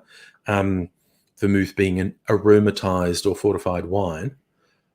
Oh, Annette, I don't know. I haven't tried Okar Tropical, but it looks fucking good. And I tell you what else looks, their Mando. I haven't got it, but I've got to stop buying stuff. But the Okar Mando sounds fucking great. It's like a Mandarin version of limoncello. And I've got the Okar limoncello is fucking great. Noog, how you going, man? How are you? Safa, the nearest train station from my place is about 1 kilometer, maybe less. But there's a tram line that's only a couple hundred meters from my house. I might even get, look, if I'm out and about, I might even get a taxi home.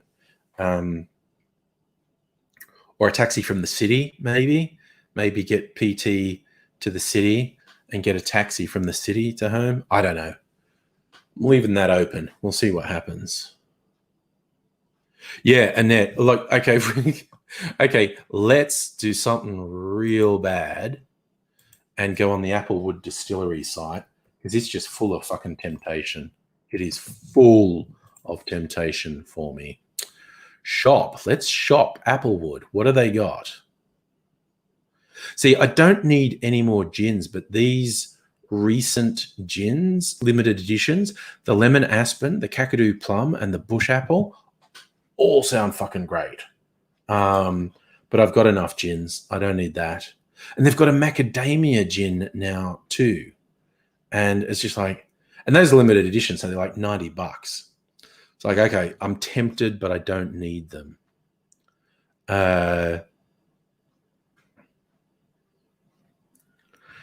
And what else do they have? Yeah, okay, the Summer Spritz pack.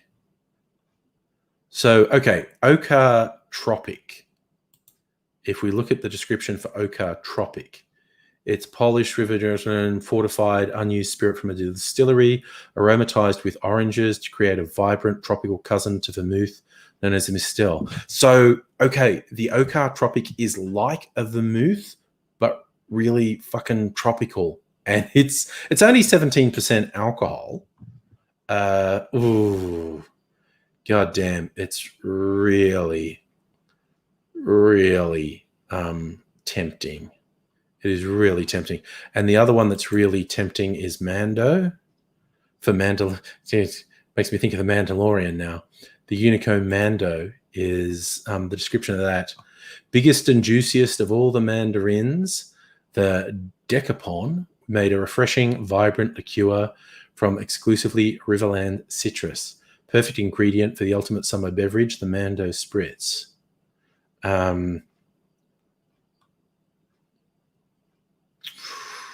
Oof. Both. I think the one that tempts me the most is the Mando, which is basically like a Mandarin version of limoncello. But that tropic one looks. See, Annette is gin. Okay. Ooh, Kirsten got 2 new gins from Ailing Distillery in Griffith. Nice. Husband bought 3 tawnies. Oh, no, your gins, dude. I'm really surprised at how many rums I amassed in the last year because I didn't think I was a rum guy. I just kept buying rums.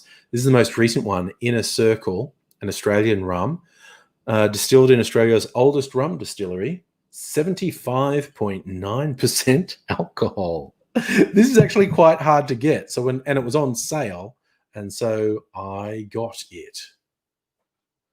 Yeah, Safa, Applewood might as well fucking sponsor me, honestly. But let me count the number of rums I have. I have 1, 2, 3, 4, 5, 6, 7, 8. I have 8 rums and 4 things that are like cousins to rums. So Oh, nice. No, mango and pineapple rum sounds great. I've got a pineapple rum. What do you call it? Plantation. I've got 2 plantation rums. Um, I've got their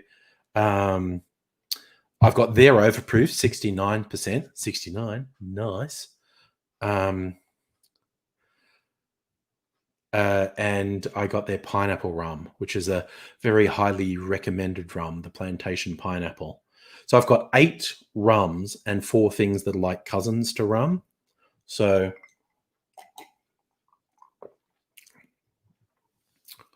and brandies, I've got an Australian brandy, a French cognac, a French Armagnac. There's brandies, and I've got an apple walnut brandy from France again. I think I've got a cherry brandy. You got anything else? I think that's it. There's like 5 brandies. Yeah, Annette, staring at that summer spritz pack, staring straight back at you. It is tempting. And I feel like I'm leading you astray, but because yes, with their partners, the Seafoam wine, their first pet nat is going to be Fiano, bright tropical fruits, poached pears, sea spray like saltiness. Yes, so Unico Zello is the winery, and Applewood is the distillery, and they're the same people. But yeah, yes, Arthur. A Mandalorian cocktail needs blue milk. Was he ever drunk? A lot of people did a Baby Yoda, which I think is great, and it was like a whatever you do to get a green drink, and you put either two cherries or 2 black grapes or whatever in the drink for the eyes, and then you do the ears, like slices of lime or lemon as the ears, and you wrap a bit of paper around the stem of your glass to look like the robe that Baby Yoda wears. But yeah, there were a huge number of variations of drinks inspired by Baby Yoda. They're all pretty funny. No, you got a Captain Morgan. Look, it depends. Look, you get what you like is the primary rule.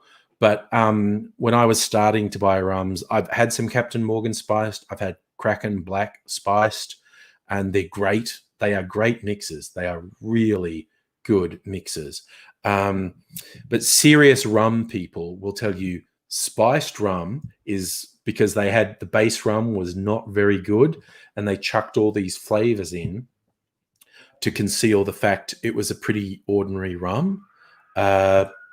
Take that as you will. The single point is if you get to do a taste test of Captain Morgan or a taste test of Kraken and you like it, that's all the reason you need to get it. You get stuff that you like. What's that?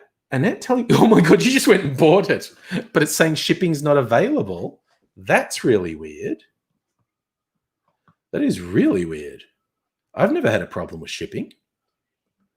Speaking of places I want to do a holiday to, I want to do a fucking holiday to Adelaide just so I can go to Applewood and maybe some others. Also, I have a couple of friends in Adelaide, one of whom is really rich, and I want to go out on their boat.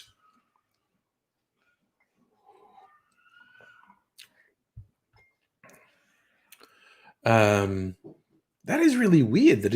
Send them an email saying what's the problem with shipping, because they're really helpful. They are really helpful people. Because I've had to inquire about a couple of things with my orders, and they've always been real helpful. I don't understand the shipping problem.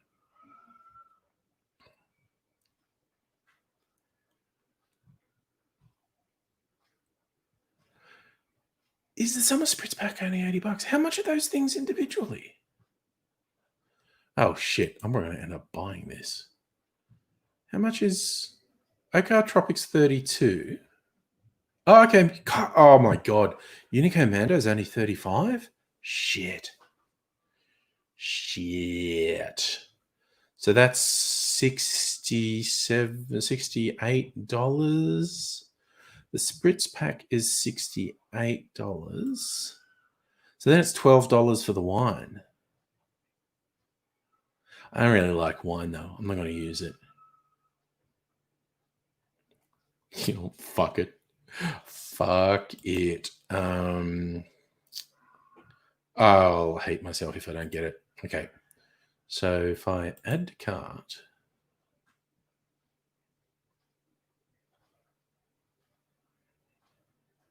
cool.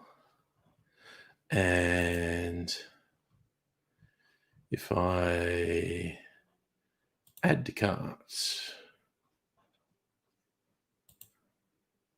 cool. I don't think there's anything else I want. Coffee liqueur. Gross. Hate coffee. Although I bought Mr. Black just to enter the Mr. Black competition. Gin and tonic. Yeah, I don't want any of the limited gins. They're all $90. The Navy's 90, but I've got fucking Navy gin. I don't need any more Navy gin. I've just got Coral. All right, so if I go to checkout,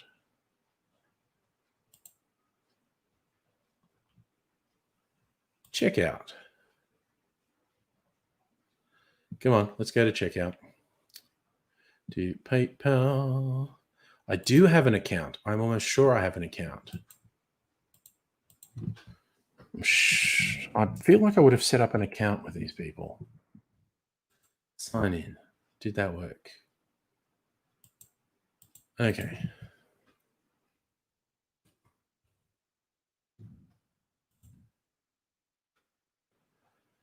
Okay. First, I will check if I just forgot.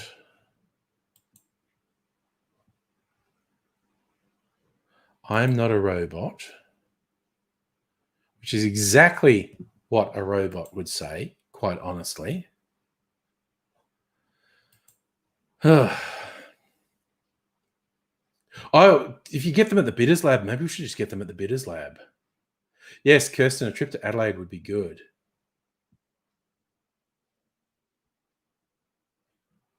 Ooh, nice.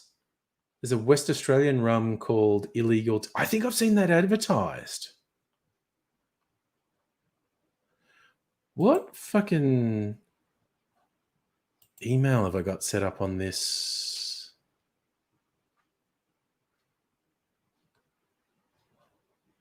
Which email is this? Yeah, okay.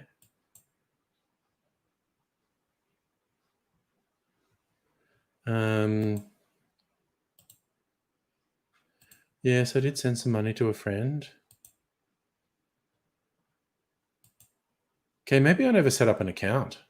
Oh, look, maybe we should just go to the Bitters Lab and get some. Oh, yes, Adelaide Distillery Tour. Oh, my God, could you imagine? Oh, my God, that would be so good. If a bunch of us went to Adelaide and just fucking did a tour. Jesus. Decadence. Absolute decadence. Okay, Annette, hit me up if you're going to the Bitters Lab, okay? And I'll, meet you there.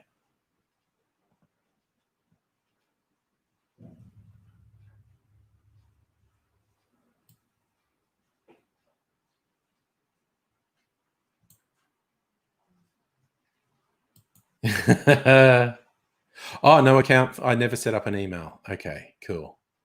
Okay. Shipped from 4th Jan. That's fine. Everyone's having a holiday until 4th Jan. That is a... see, no, we should just go to the Bitters Lab. Fuck it. Go to the Bitters Lab. All right, yeah. So, Annette, just tell me and I'll fucking meet you there. Oh, so for the Bitters Lab is the old thing about kids in a candy store.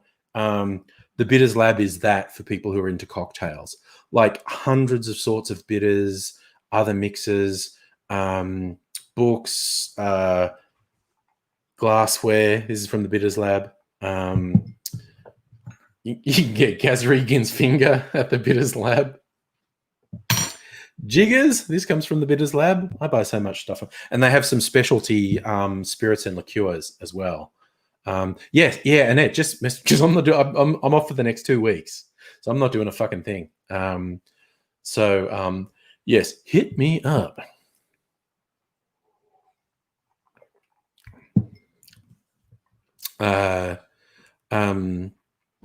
And we'll see what's what. So jigger. This is why I'm always making the stupid bad taste joke when I'm trying to find my jigger again. Where my jigger's at? Because I am prone to bad taste jokes. So but yeah, that's the thing. Okay. Yes, Nug, it's Willy Wonka for cocktail lovers. Yes, that's the perfect summary. And y'all can get it online at onlybitters.com. Yes. Oh, yeah, definitely. Annette, we have got to get Abigail. If we are doing an outing to Fitzroy, we've got to get, even if this is not like our bar outing, we have to get Abigail just for an outing if Abigail is available. Hell yeah. All right. Sometime this week. I'm, like I said, fucking wide open.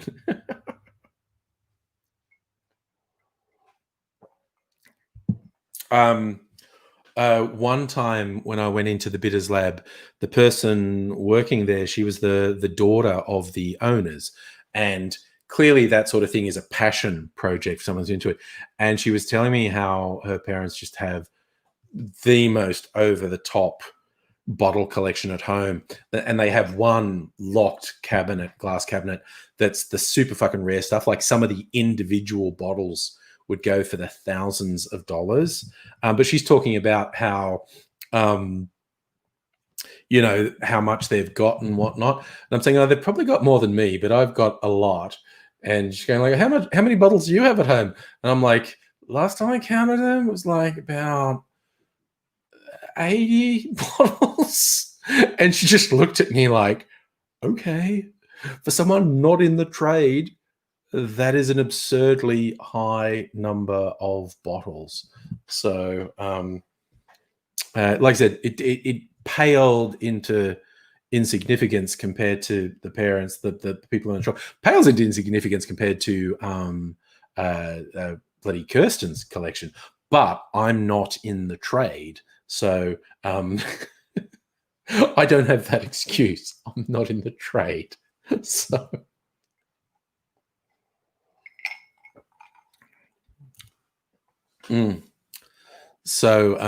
yeah, I managed to get a raised eyebrow at the amount of stuff I've got. And I've looked, like, as I've mentioned many times, I've been tracking what I've bought this year and what I've emptied this year. And I've bought close enough to 100 bottles this year. A bunch of them were sample, a bunch of them were this size sample bottles. So that 3 of them make up 1 bottle. And but this is a lot. And I've emptied about 20 of them. Oh yeah, Noog, if I occasionally look at my collection and just go, oh, I should just fucking stop buying things, because if I just wanted to drink my way through that would take me a fucking year at least. That would take me at least a fucking year to empty all of those bottles. It would take a long fucking time. But that's not what I do. I don't empty bottles and then buy another one. I impulse buy bottles even before I empty other bottles. And I don't know. They're real helpful with questions. There's probably a contact us thing on the site, and just say, hey, I tried to buy some stuff and it said not shipping. What's the fucking story? And I know their distribution is offline until like the end of the first week in January, which makes sense. They said they'll start shipping on the 4th, which is a Monday. So yeah, their shipping is offline for another week, and then they start shipping again. It's possibly just that. I remember that, Kirsten, because that sounded really bad when you said you finished 50 bottles. I'm like, fucking what? And you go, oh no, they all only had this much in them. They'd just been sitting around and were like, that's too awkward to transport so let's just work on emptying those bottles. Like this one, that final little, there was only a quarter of an ounce, but that had sat there for months because it's like, that's too fucking bitter. But yeah, a quarter ounce of that instead of an ounce of that was about a just about as bitter as I can take. So, oh, okay, you're looking at the Unico website. Yeah, maybe it's just a website glitch. It might just be a website glitch. Like if you contacted them there, but if they have it, man, if they have it in fucking, if they have it in only bitters. Oh, that was a sample pack they had. I'm not sure they still have it. Oh yeah, but you love bitter, Kirsten. You're on your third bottle of this. I literally, I will not be buying this again because it's too bitter for my palate. I have some other alternatives for bitter drinks that aren't that bitter. But fucking Oka. There's a small number of things that I've got into the frame of mind. I have to have that. Oka Gold is one of them. Other stuff I'm prepared to sort of mess around with and have different things. But because Oka Gold's so unique, it's like, no, I've got to make sure I always have Oka Gold here. Because it substitutes for so many things. And I just change the gins I have, and bitter matches your personality. I'm trying to think. I've got all these things. I was like, oh no, I can interchange the fruit liqueurs. I can interchange the gins. I can interchange the rums. I can interchange the whiskeys. But fuck me, it's like, okay, don't run out of Oka Gold, And honestly, I probably marinate orange curacao now, because I could just get Cointreau. That's the other one, Kirsten. Mac, fucking Oka Gold, and I knew there were two I had in my head. I just always have to have them. Yep, Oka Gold and Mac. I've got to make sure I don't run out of those. Because they're unique. They're quite unique, and they go so well in so many different drinks. So there's like, those are the two, Oka Gold and Mac. Do not want to run out of them. Anything else I can kind of interchange and swap around and vary from time, but it's like, no, there's nothing that really substitutes for Oka Gold. There's nothing that really substitutes for Mac. Oh yeah, Annette, Mac in a Godfather. Safa, this is bunker preparations. At the start of COVID, when we didn't know what was going to happen, I was like, right, we'll fucking get a couple bottles here. I've been averaging about 8 bottles a month.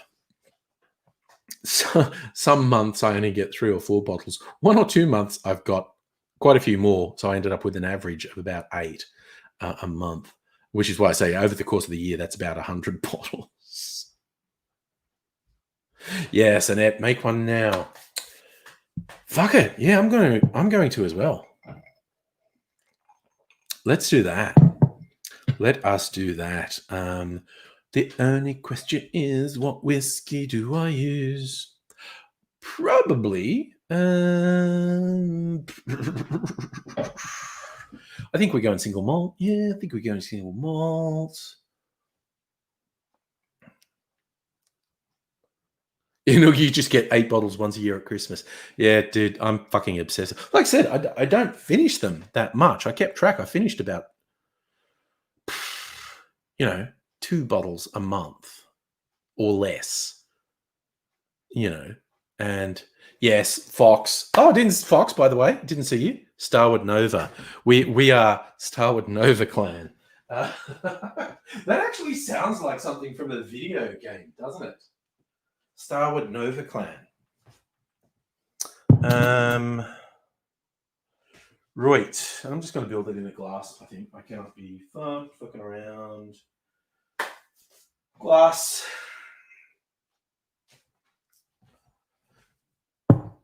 Rocks glass ice.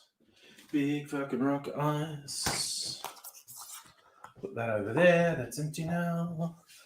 Put that in there. I do want some sugar syrup, don't I? Oh, you know what? I'm going to do my fucking Demerara sugar syrup. This is like really flavorful. We got this. We got that. Probably some bitters. Probably some Mac. Because that's what we're fucking doing. But orange bitters. Might put orange bitters in. And I've got an orange here. So I'm going to do an orange peel as well. Oh, holy cow. That's gone moldy. Gross. Gross. In the bin with you. Gross. What's over here? Another orange. You're not moldy. That's good. It's a really gross surprise for me. I had a peeler here earlier. Okay. Here it is. I was peeling potatoes because I was Mr. fucking Domestic tonight and made the baked dinner for everyone. Peeled the potatoes myself. Ooh, your other must have the Melbourne Moonshine. Okay, I'm going to have to get that. You've recommended that so many times. The Melbourne Moonshine Company, Apple Pie Moonshine. I'm going to have to get some. I'll do that last. Okay, let us do this. We'll do 2 ounces of the Nova. The Nova is our hero. Holding out for a hero. How much Mac will I do? 3/4, half, something like that. I'll be subtle. That's probably enough. Slide over, Paul, but we'll survive. Fox, a Discord channel. Dude, I don't fucking know how Discord works. Abigail's going to be my tech guru. Actually, I need to actually put Abigail on retainer, I think, to do tech shit for me. That seems like a good idea, actually. All right, I'm going to do 1/4 ounce. Just a little bit of the sugar syrup. That's probably enough. But dang. Burn 6. Where did I put the orange bitters?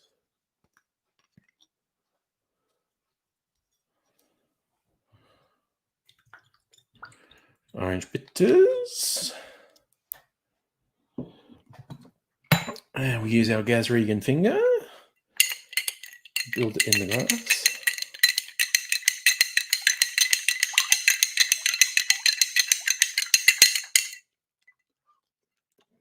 The dark sugar syrup makes it a really rich, dark color.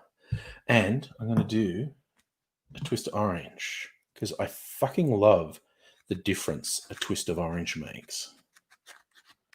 I'm not big on garnishes, but for stirred whiskey drinks, a twist of orange and just you spritz the oils over the top.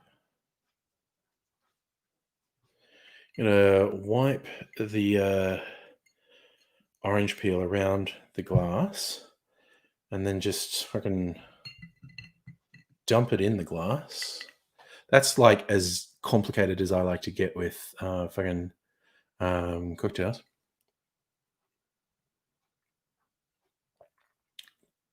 Oh, fuck yes. Fuck yes. Oh, Kirsten, another will recommend the elixir. You mentioned this one to me. The elixir from the Imbue distillery. I must have for hot toddies. I don't often have hot toddies, actually. Abigail, do I have a TV for New Year's Eve? We could set up a webcam in the lounge with the TV plugged into the computer. I think we have to allow Mrs. Angry some space to have the TV to herself to either watch stuff or play video games. We can, or by all means, go in, but I think we will be on the laptop and take breaks from time to time and hang out with Mrs. Angry in the next room. But she might go to bed early as well. So it's potentially something we could do later. Just move the laptop and connect it to the TV. And we could do it from the lounge. But got to sort of give Mrs. Angry a bit of space to humor us for the start of the night anyway. But we'll see. I love stirred whiskey drinks. Oh, yes. And I love getting the orange. Hello.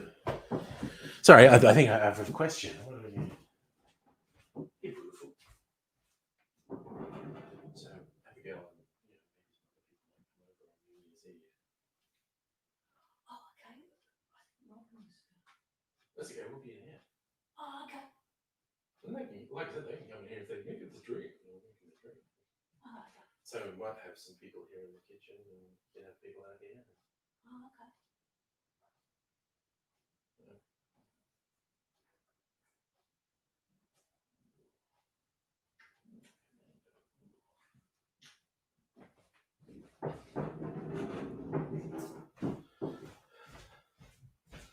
Okay, I talk so loud. Mrs. Angry can hear me in the next room while she's playing. What is she playing at the moment? I think she's playing Witcher 3 at the moment, switching between that and Assassin's Creed Odyssey. So, I was Mrs. Angry to hear me, and she's saying she thinks her lad's having some friends. So that'd be fun, Abigail. We could be doing stuff in here, and there'll be 18-year-olds in the next room. And they might come in because they did have a sort of birthday party end of year thing earlier where I did make them some drinks. So they might come in occasionally and say, "Hey, make me a drink," which I might do. Be a bit of a party. So there you go. Ooh, Kirsten, the Imbue opened their cellar door, artisan food and things and special cocktails. Jesus, that looks good. That sounds good, I should say. Oh, and you reckon you've put on 5K in the last 3 years? I'm not joking. I've put on like 20 over fucking. I'm working on bringing it back down, but I got to the biggest I've ever been over COVID, so not great. It's not good for my knees, I don't think. Working on bringing it back down. We'll see what the next 6 months brings, but.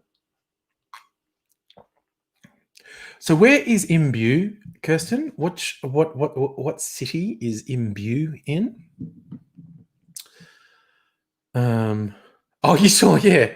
It's got a life of its own. I'm sure the laptop it's attached to is turned off, but it keeps lighting up. I don't know what the fuck that's about. Yeah. Maybe I'll unplug it from the wall. That'll stop it. Because it made me think I didn't log on, because that's my work computer. I've been off work for a week. Made me think I hadn't logged on.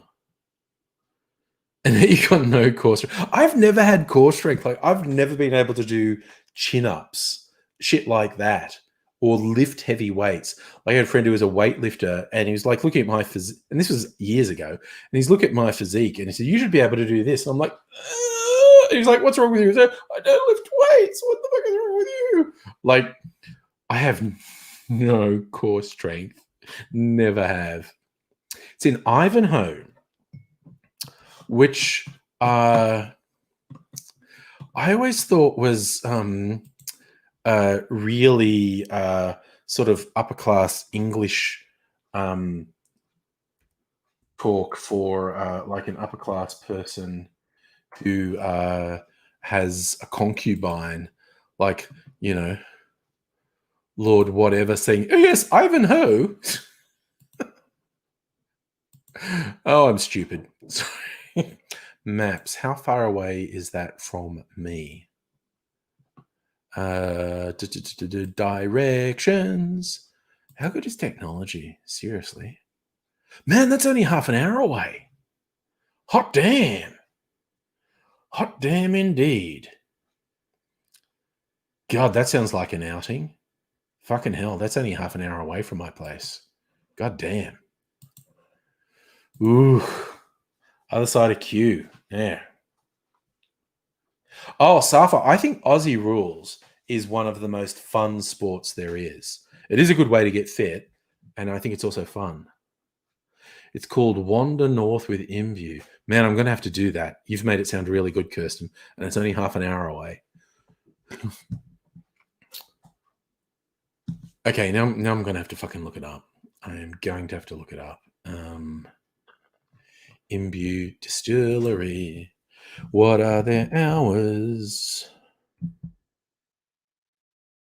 Imbue Food, and that's in Maribyrnong. That's not it. Imbue Distillery. That's what we want. The Craft Distillery. Yes, I'm over 18. Wander North. Yes, there we go. Imbue Distillery. So, Thursdays, Fridays, Saturdays. Okay, so it's an early thing. 12 to 8. Oh, we could get a taxi back from there. I'm just thinking of a date night with Mrs. Angry. Sounds good. What's on the menu? Okay, it's fucking small and my eyes don't work. A sample menu. Tasting paddle. Different styles of gins. Liqueurs. Fruity liqueurs. Gin liqueurs. Gin and tonic. Martinis. Fuck yeah. So, and you can get the picnic paddle. Sourdough. Salted cultured butter. Crackers. Bresaola. Brie. Charcuterie. Pickles. Crackle corn. I don't know. Maybe not a date night, but a fucking adventure out there one time. Oh, man, that sounds good. That sounds fucking good. Ooh, goddamn.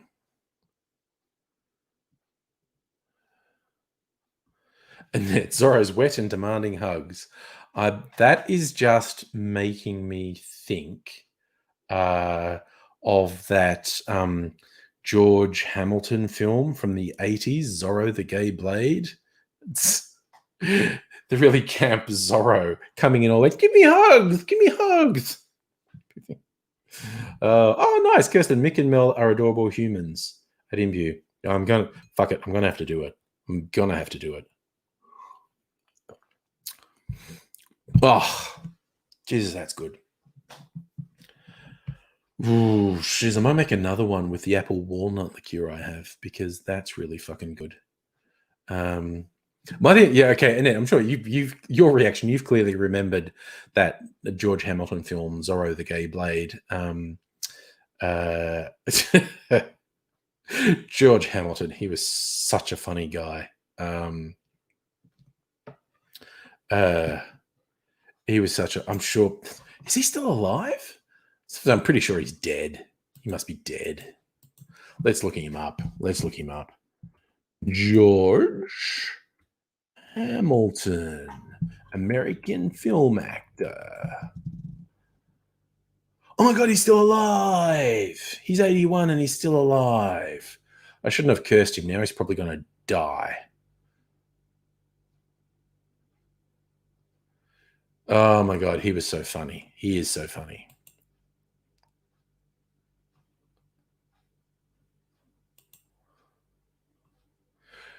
God, you look at his photo. I mean, he's close to the definition of a silver fox, basically, for the last 20 odd years. But you look at his young photos, and he's such a fucking babe. But yeah, for the last 20 years or so, he's basically been the definition of a silver fox. Ooh, nice. Annette, that is a really nice touch for a godfather.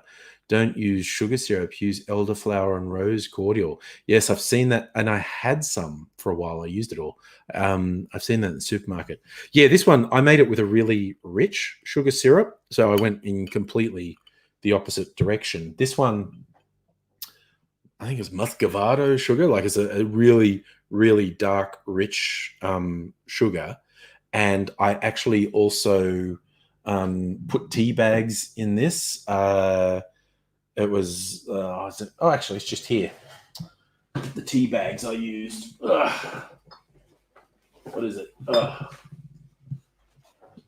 Is this one? Italian almond. with artisanal Sri Lankan nutmeg. So it was almond and nutmeg tea bags to give it an even richer flavor. So yes, yeah. So that's the opposite of using like elderflower and rose cordial. That is a really rich flavor, and because it's got tea in it, you don't really taste the tea because the sugar's so strong. But I think if you made two, one with just the sugar and one with the tea in it, you taste the difference. It was funny when I made this as an experiment.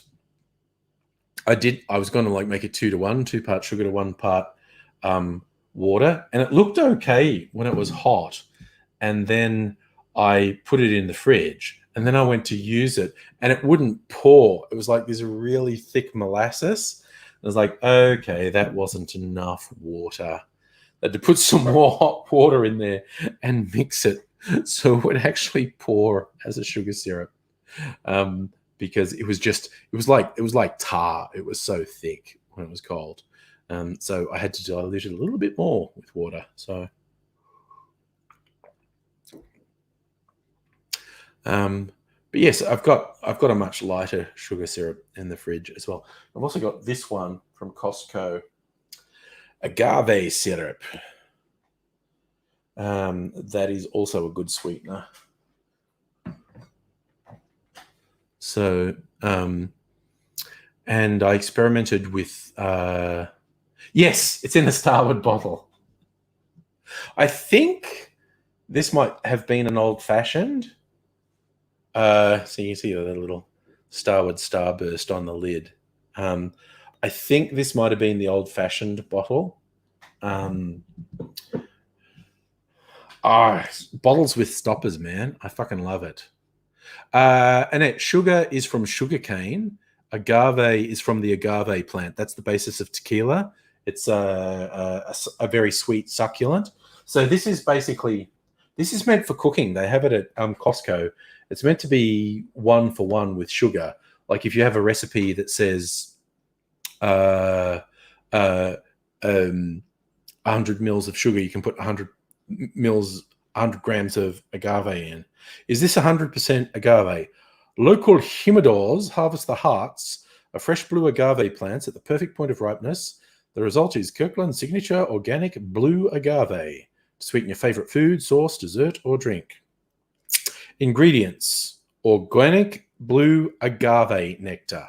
There is one ingredient, 100% blue agave. From Costco. Nice. So that is a really good sweetener.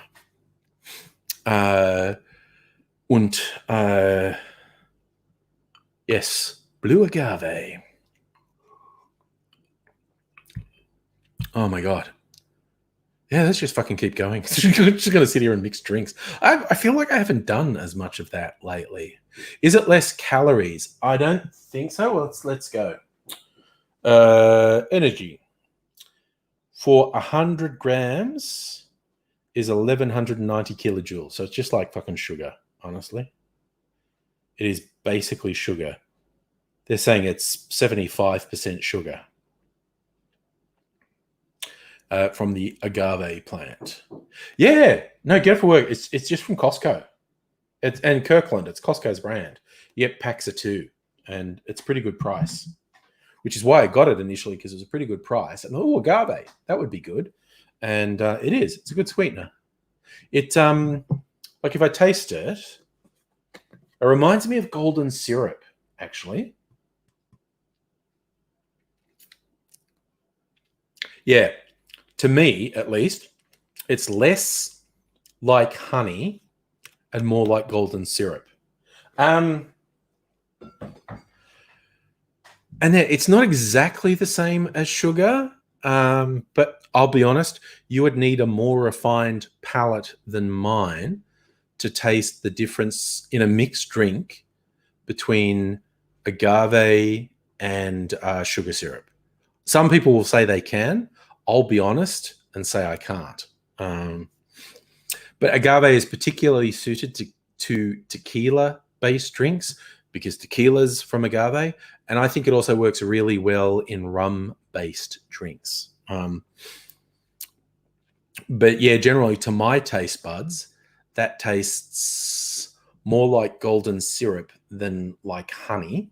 But yeah, I would be hard pressed to tell the difference between that and a sugar syrup in a mixed drink. Other people would say they could tell the difference, but I'm not convinced I can. Good general purpose sweetener, though. Like I said, it's designed for cooking. It's like if something says use 100 grams of sugar, well, just use 100 grams of agave syrup. It's meant to be like a 1-for-1 for sugar.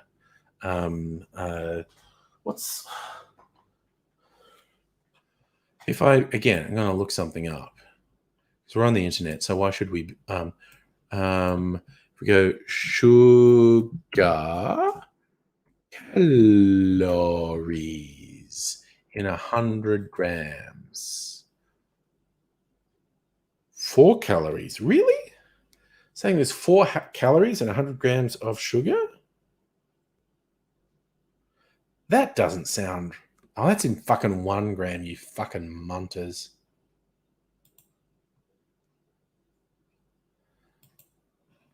Okay, 7, so 390. This is less calories than sugar. About a third less. This is about a third less calories than sugar. There you go. I just looked it up. Although if you made a sugar syrup that was 50% sugar and 50% water, that would be less calories than this. So this is more calories than a 1-to-1 sugar syrup.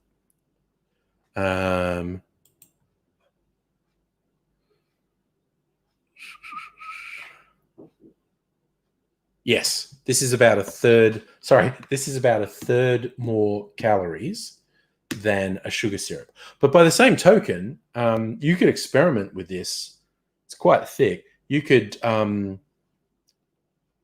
mix it with water and reduce it and see how that was. I've never bothered to. Now my hands are sticky from holding all these sugar things. I think I have to wash my hands. Ooh, Kirsten, you want an ice machine? Yes. And you got us a crushed ice machine. Is that like the thing with the handle? Crush. Yeah, so if you were worried about calories, Annette, you could probably dilute that, in fact. So it's got less calories than sugar, but more calories than a sugar syrup. And it's meant to replace sugar in cooking. So in cooking, it's less calories, but a sugar syrup's less sugar. Yeah. When you move to a normal size house, first thing you're buying. Nice. Yeah, it's the same. It's the same source as tequila, Annette. Tequila and mezcal come from the agave plant, and that agave syrup is pure agave syrup, nothing else, from the blue agave plant. Oh, my hands are sticky. I'm just going to quickly wash them. As the actress said to the bishop.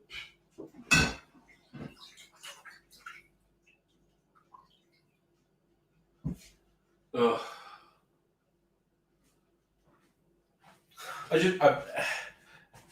Kirsten, talking about Starward bottles, I've been soaking the Fortis bottle that I finished because I want to keep it because it's got the stars on it, like the Nova bottle has all the starbursts on it, which I think makes for a really neat bottle. So I'm going to keep that. So I'm like soaking the labels off it at the moment. But yes, I think I've saved enough bottles now that I don't really have to save any more bottles. I'm just keeping the stoppers just in case I lose stoppers from things. So whenever I finish a bottle that has a stopper in it, whether it's plastic or cork or whatever, I keep the stopper even if I don't keep the bottle. Because, you lose stoppers or stoppers can break, or like you open a bottle of wine with a cork and you can't put the cork back in, but you can put a stopper in there. So I keep the stoppers, but I'm definitely I'm going to keep this when I eventually finish it as well, because I like the starbursts on the bottle. I think that's cool. And yes, I've clearly kept the other ones, but there's a limit to how much bottles I can keep.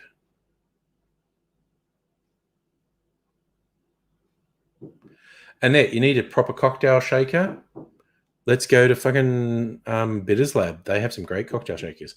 I ordered one online that's sort of new and different design, and I have no fucking idea how long it's going to take to arrive, or, you know, have I been gypped by an international company? Look, I got this little plastic face shield thing for face masks to keep the mask off your nose, because I found that when I wore masks, they were always pushing on my lips and stuff, and it was gross.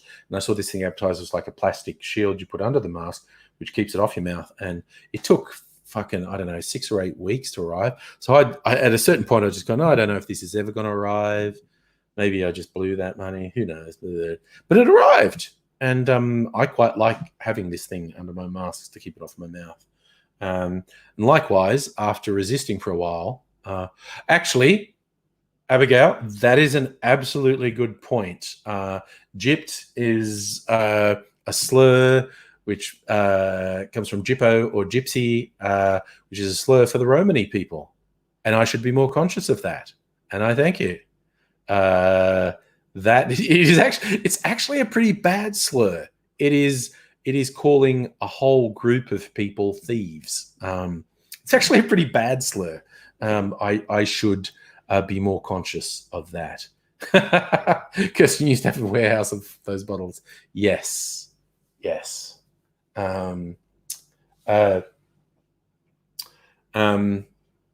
know what was the one word that I don't use anymore, but it took a while, and it was a real effort to stop using it, is to call someone a retard, or even just using the extension tard.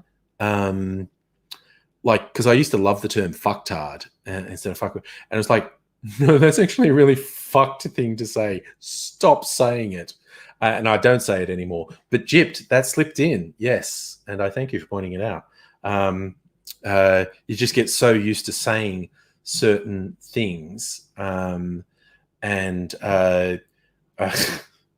you have to actually remain conscious of it, I think, to stop it. I love whiskey drinks. I might make a rum drink. I've had a rum drink. I've had a whiskey drink. Yeah, a whiskey drink, had a lager drink, a vodka drink. Oh my God. I get so fucking snobby when I'm let me find something on Steve the bartender's cocktail crew on Facebook, and I'll find something to be snobby about. I'll just shit, and I won't write it in, but I'll share it with you to get it out of my system. Let me see. Where is Steve the bartender?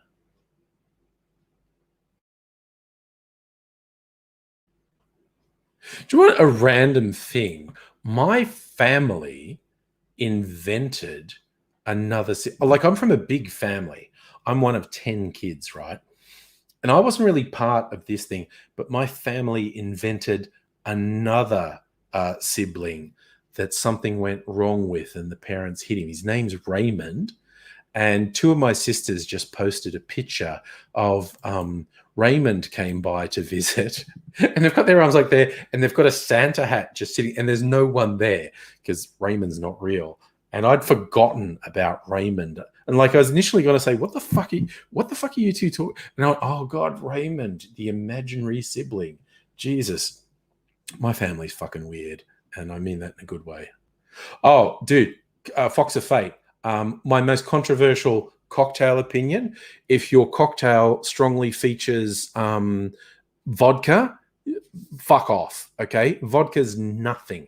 Vodka is get pissed juice. Use gin, you fucking loser.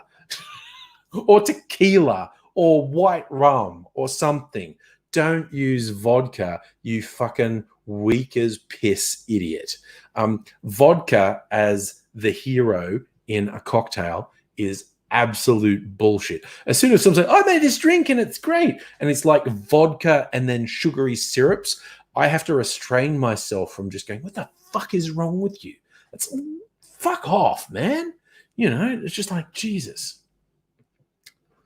Kirsten, yes, it's really common for people to use retard as an insult, and you do need to pull that. And that was one I had to really work myself out of.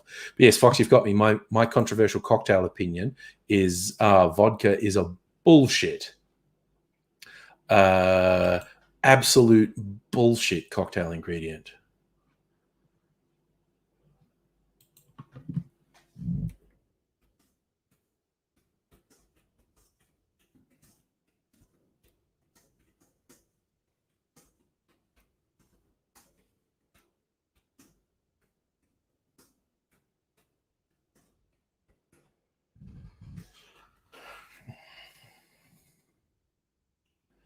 Okay, answering messages. Abigail and Gannett.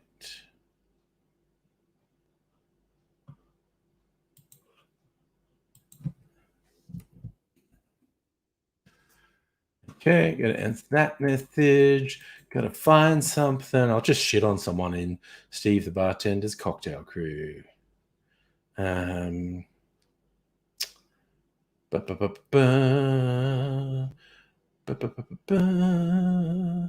Angry Aussie, Steve the Bartender crew. Okay, someone replied to me. Yep, Marinette's a good option. Okay, so I'll go and Steve the Bartender cocktail crew, which I love the group. Okay, Vice wanted cognac. I need cocktail.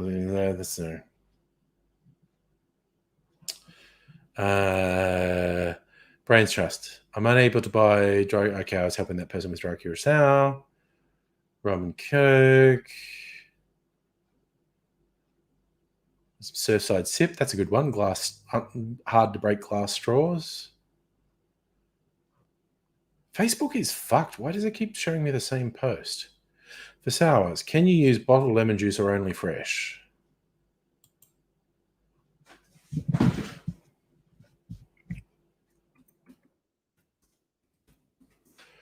Okay, here's a controversial one. People go, never use bottled fruit juices, lemon juice. Only use fresh squeeze. I did a blind taste test, and it's real fucking hard to tell the difference.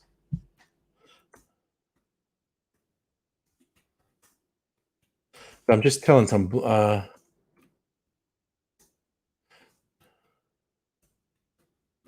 I say it's quite difficult to tell the difference. So use bottled. That's a slightly controversial opinion, actually.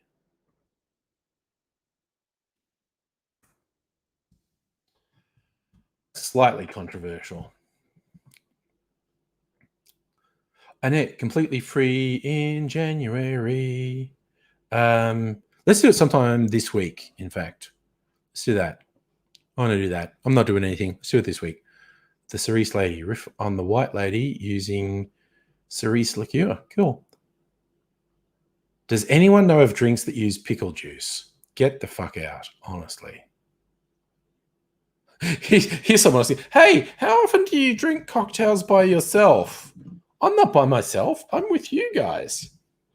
I feel attacked by that post.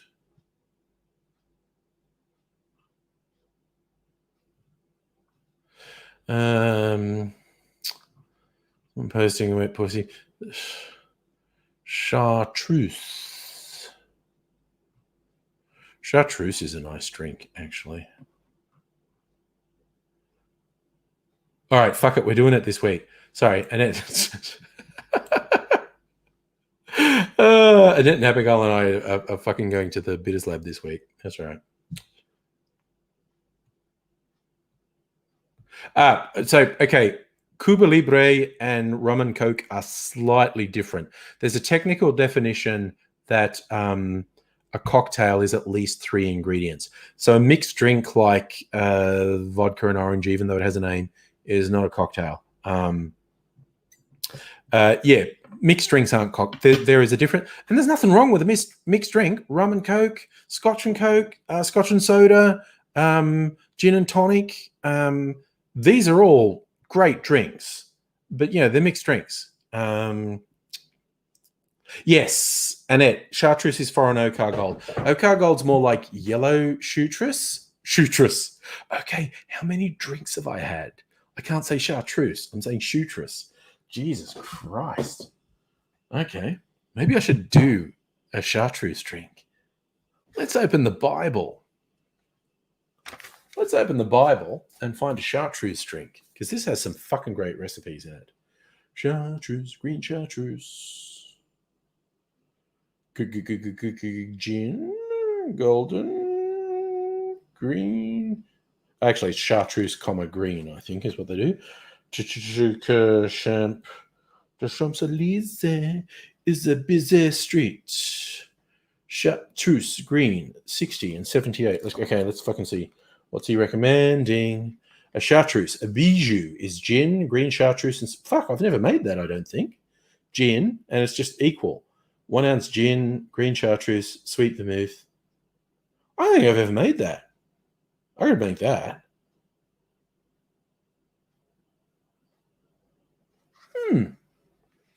Maybe I'll make that. Let's just fucking come out straight out of the gate. I think where's chartreuse? Chartreuse green, 78 and 99. Brandy Scaffer, brandy and green chartreuse and maraschino. So 99? So 99.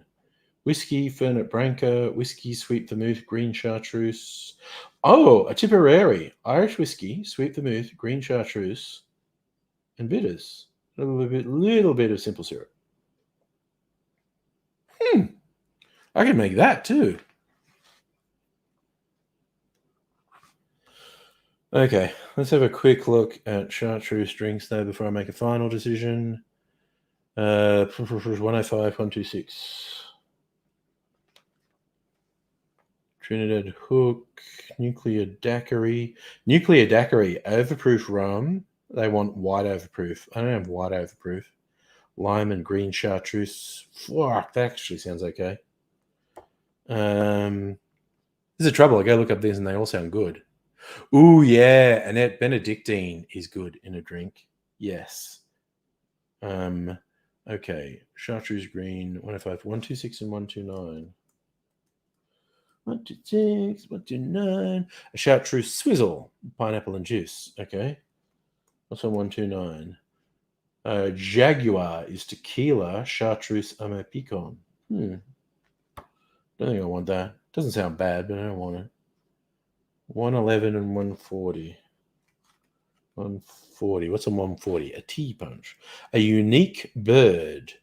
A rhum agricole, lime juice, and yellow chartreuse. 158 is the last one. Let's have a look. What's on 158? Naked and Famous, mezcal and chartreuse. Now I'm going to do I don't think I've ever made a bijou. Gin, green chartreuse, and sweet vermouth. What does he say? I'm going to read a reading from the Bible. Where's he actually bringing in? For pure glitter and gay 90s abandon, consider a drink from Johnston's Bartender's Guide, the Bijou. Johnston's recipe calls for 3 ingredients in equal measure, plus a 4th for accent. But look at the ingredients. Gin, Italian Rosso vermouth, and the French herbal liqueur chartreuse, and the bright notes of orange bitters. Each component brings its own party of botanical elements to the mix, as if 4 dinner guests you've invited over for an intimate Saturday meal each stopped for a drink on the way and invited everyone in the respective bars along for the ride. But in such seemingly tumultuous chaos, beauty can be found. Should you find the noise too much, there are easily accessible remedies. Simply twiddle the formula, upping the gin by half an ounce, ratcheting the other ingredients back by the same measure, Or up for the Bijou's close cousin Plan B, the San Martin. No, I fucking love the sound of that. Gin, green chartreuse, sweet vermouth, dash of bitters. Question is, which gin is going to go with the herbal things? Which gin's going to go with the herbal things? Do I want to do... Ooh, yeah, let's go fucking mental. Let's do a Navy strength gin.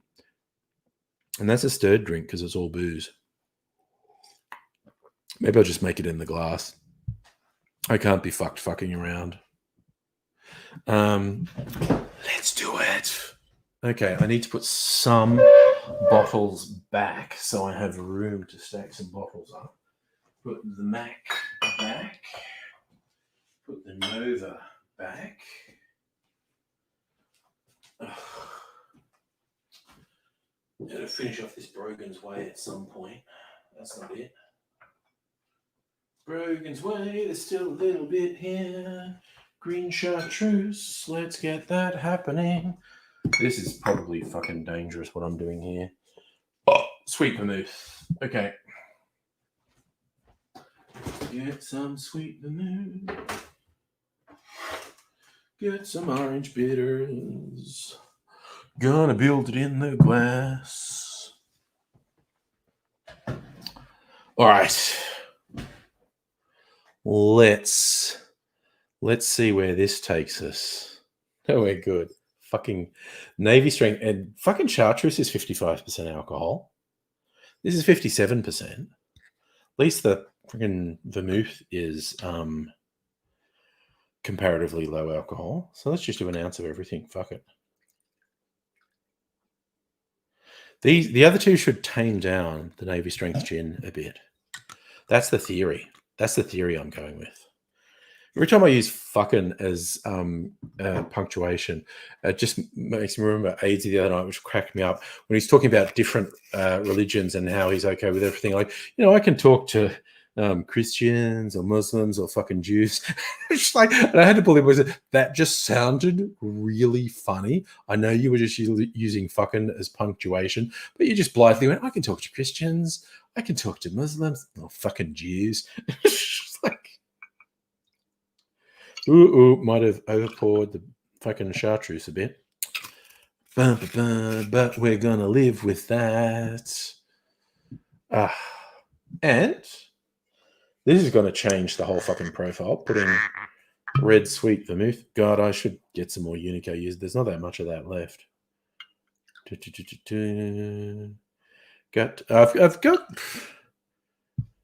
I've got some sweet Maiden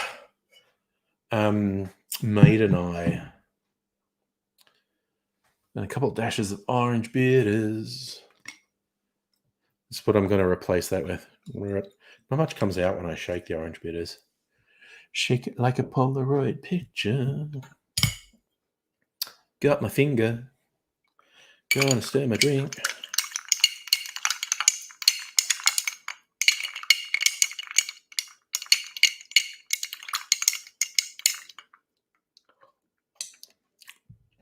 Oh my God.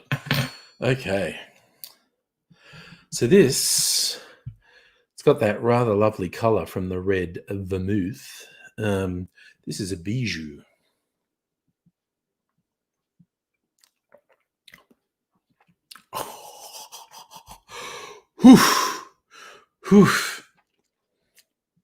Okay, just barely got the Navy strength gin under control. This is a sipper. This one. You do not want to neck this one. This one is okay. Take it fucking calmly, sunshine. Settle down, cowboy. Ooh, man, this has some fucking character. This does.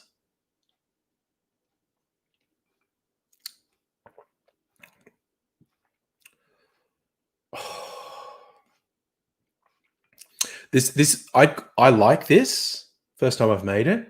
I would definitely call it a challenging drink. I would not blame anyone for not liking it. I would definitely call it a challenging drink.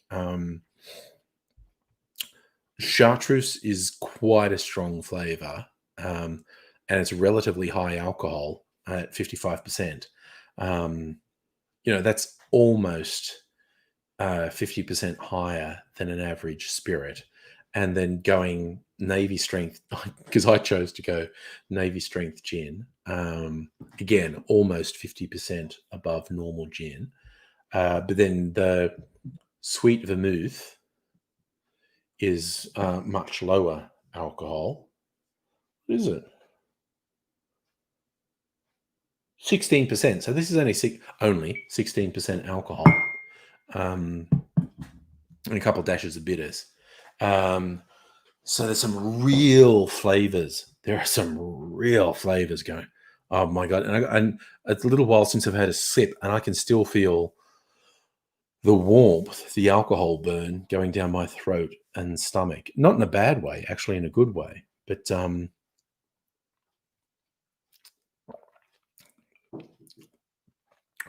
hoo-lally. Man, that is a drink. That is a fucking drink right there.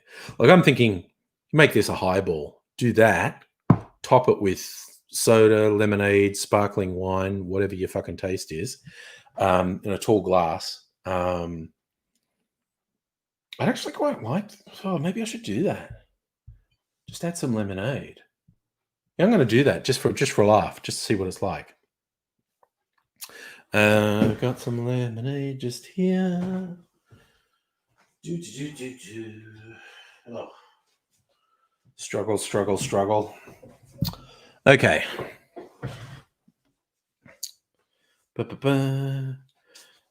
Gonna add some lemonade. Now I feel like I should have used that soda. I've got it like this blood orange soda from Cappy. But it's too late. I've opened lemonade. It's done. It's done. There's no walking away from it now. But I feel like I should have used the blood orange soda. Oh well. Do I need more ice? Maybe. Might need more ice. I like lots of ice, actually. I'm going to put a little bit more ice in this.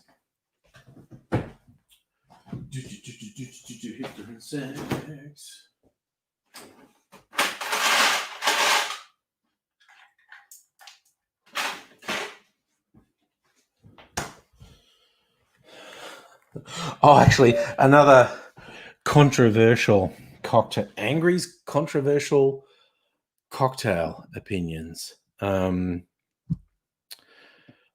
Fox was asking earlier, what's my most controversial cocktail opinion? I still think the vodka is bullshit is my most controversial one. Highballs are bullshit is my other one, which is ridiculous because some highballs are really good. But I was like, when people say, and top with soda, I was like, oh, come on, don't be such a fucking wuss. Just have your fucking cocktail. Don't dilute it with, and this is what I'm doing now. Oh, that's fucking great. That was really good. It was good before, but it was really challenging before. This is not so challenging. That's really good. That's really good. Just top with lemonade. See, and that's when I can tell I'm being a snob. Like when someone like does a highball, they go blah, blah, blah, blah, and top with soda or top with prosecco or top with lemonade. Whatever. I'm like, oh yeah, fucking wuss. Just fucking have the drink. What's wrong with you? Some highballs are really good, and it's perfectly acceptable if you want to do it.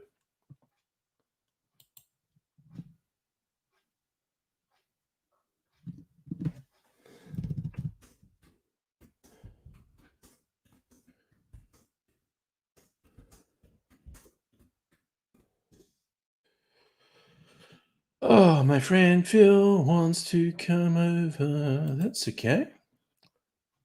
Okay, cool. Oh, what the fuck was that? Oh, Jesus Christ, Facebook, you suck balls. What did Phil say?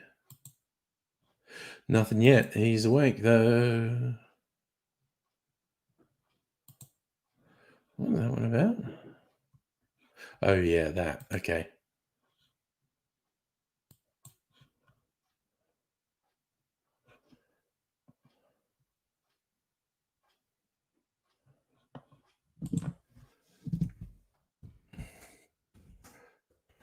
just writing someone a message.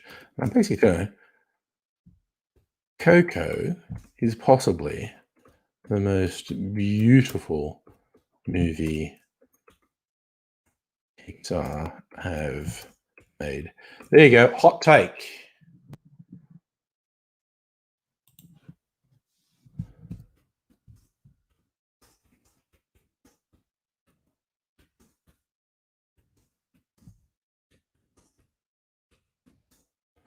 And my friend Phil's coming up most of the time.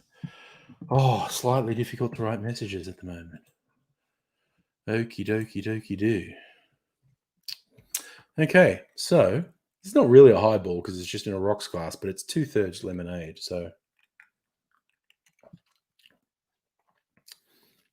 kind of, God, now it just kind of tastes like raspberry. And I think that's a visual thing. I'm thinking raspberry because it's red. But it kind of just tastes like raspberry cordial now. It's a completely different drink. It's not, to me, it's not the same drink, but diluted. It's actually a completely different drink. And that's why, good highballs are good because you end up with a completely different drink. I have to go to Japan sometime and go to one of those really fancy Japanese bars where the mixing the drink is this whole ritual. Like the ritual of making the cocktail is at least as much a thing as the cocktail itself is. There's a few videos about it on YouTube. It's pretty full on stuff.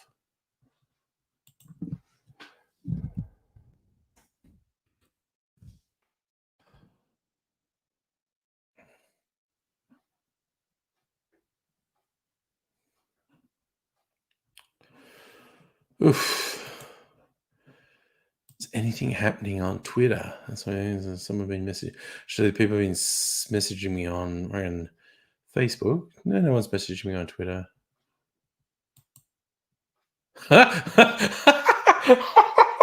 Sorry. Someone I follow on Twitter has just posted this picture that Donald Trump Jr. posted with his kids, and he's got this stupid big grin, and his kids all look fucking depressed to be there. Like they don't want to be with him. And then the same person, they did a reverse image search on that picture, and the description of it came up as child 1,000-yard stare. Man, that is fucked up.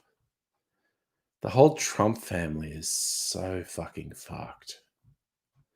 Honestly. Jesus.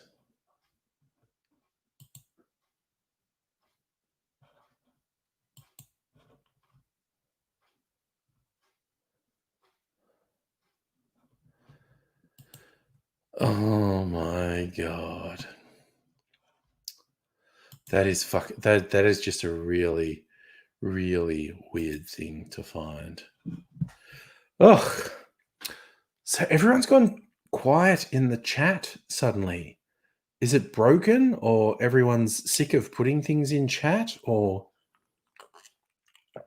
everyone's gone away? I can't tell what's happening. What is it? 11 p.m. on a Sunday night. I was going to look, okay, Singapore Sling. That's something I was going to look up. I assume Singapore Sling is in here. In my Bible. H-R Sierra Simo Singer. Oh, is that? I'm not sure it is. 1, 2, 3. Let's see.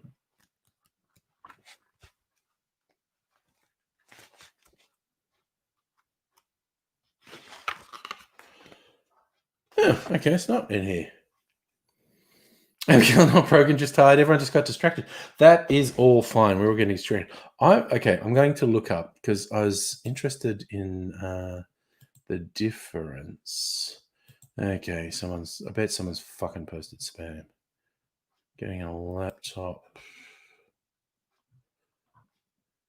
Okay, sort of in this, I'm an admin in this Facebook YouTube group, and people keep fucking putting spam in there, so I have to fucking delete it. It's really annoying. Okay, Tifford's Guide, my go-to. Let's see what their recipe for a Singapore sling is. Let's view De Groff recipe, Raffles formula. And what does Dale De Groff say a Singapore sling should be? Gin, cherry brandy, Benedictine, triple sec. God, that's a bit of everything, isn't it? Pineapple juice, lime juice, grenadine, and bitters. Okay. So that's a lot. That is a lot of stuff in a drink. This one that interests me when I found out the background of it. The Japanese slipper was actually invented in Australia by a French bartender, and he's trying to make the offerings in the Australian bar he was working in more sophisticated. And that's just triple sec or curacao or Cointreau and a green melon liqueur, like what's the famous one? Midori. So I've got it. I could have just looked over there. I've got Midori over there, and lemon juice, equal parts. But that's like a modern classic. Yes, created in 1984 by Jean-Paul. How would you pronounce that name? Bourguignon. Anyway, he's fucking French. So what the fuck? Jean-Paul at Mietta's restaurant in Melbourne, Australia. So the Japanese slipper is a comparatively straightforward one. Equal parts orange liqueur, melon liqueur, and lemon juice. Actually invented in Australia. What else did Jean-Paul invent? There's a link for other. No, that was it. That's the one he's credited with. That was weird. Okay. Annette, you got your Singapore recipe, a Singapore sling recipe from SBS. Kirsten's washing dishes in a hotel room sink. It's like quarantine again, but without the threat of jail. That's a way to look at things. Oh, nice. They had an interview with a descendant of the man who interviewed it. So if I go back, because I think Diffords will have the history. I'll find it again. Singapore sling. I think it's the Raffles form. I think that's the original one. The Raffles Hotel in Singapore. And that's gin, cherry brandy, Benedictine, triple sec. Jesus Christ, it's a lot of pineapple juice. 4 shots of pineapple juice in the original recipe. Half shot of lime, quarter of shot pomegranate, and topped with soda or lemonade. Fuck me, that's a lot of fucking pineapple juice, though. I think that would just taste like pineapple juice. But with gin and cherry brandy and Benedictine and triple sec, could sneak up on you. Like, that's probably, in a highball of that, that's probably only 2-3 standard drinks. So that means you can only have one in an hour or you're fucking over the limit. That would sneak up on you, I think. Because if it just tastes like pineapple juice and you're in Singapore at Raffles and it's hot and humid and you go, I'm just going to drink, oh, it's just pineapple juice. I'm just going to drink. And you have 3 in an hour, you'll be fucking shit-faced.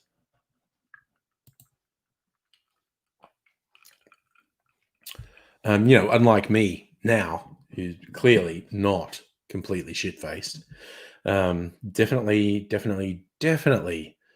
not operating any heavy machinery right now.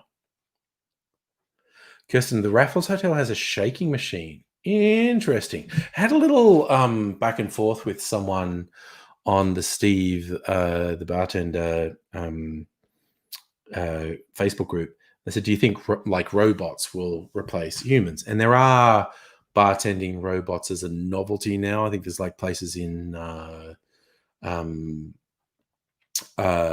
Vegas that have and there's probably some in Japan that have robot bartenders, and it's basically they go and you order a drink, and so it's like, oh, and they have all the dispensers, and so they know it's put the drink there, it's that much of that, that much of that, that much of that, that much of that, add ice, put the lid on, shake it, and these are the articulated robots that can put this on and shake it and then pour it into a glass.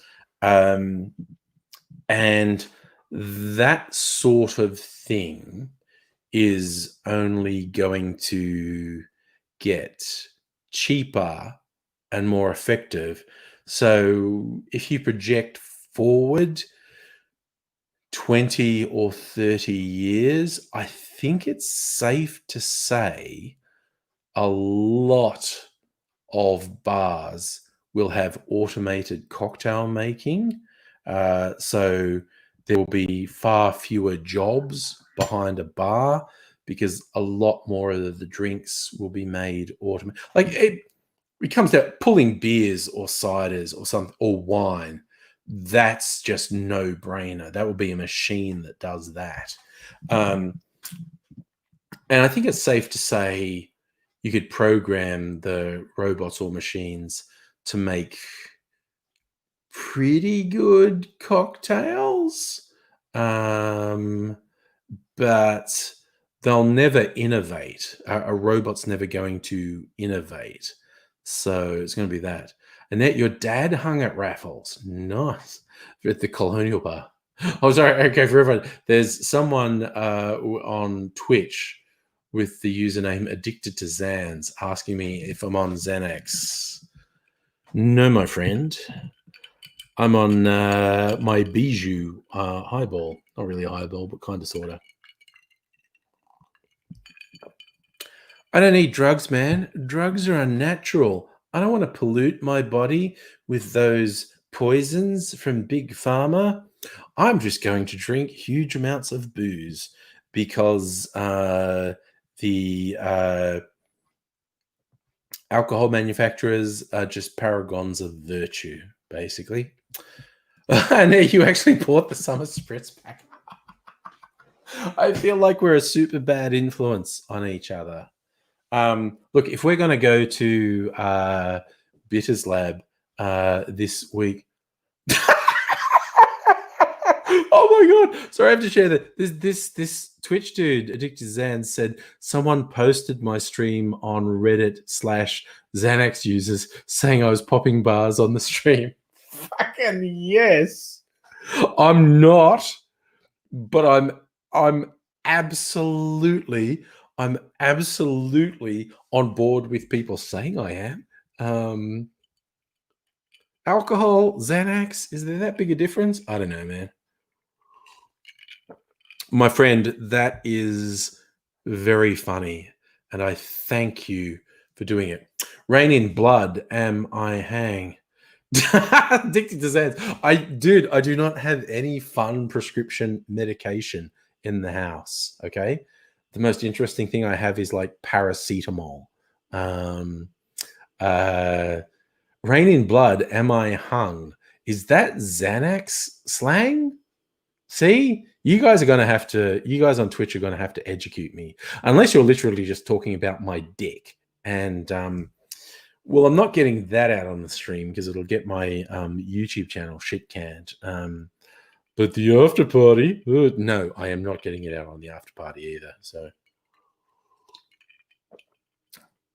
okay, Addicted to Xans, you think he's talking about my dick? Okay, I don't know, man. I don't want to boast. But, I mean, gets the job done. That's what I'm saying. Gets the job done.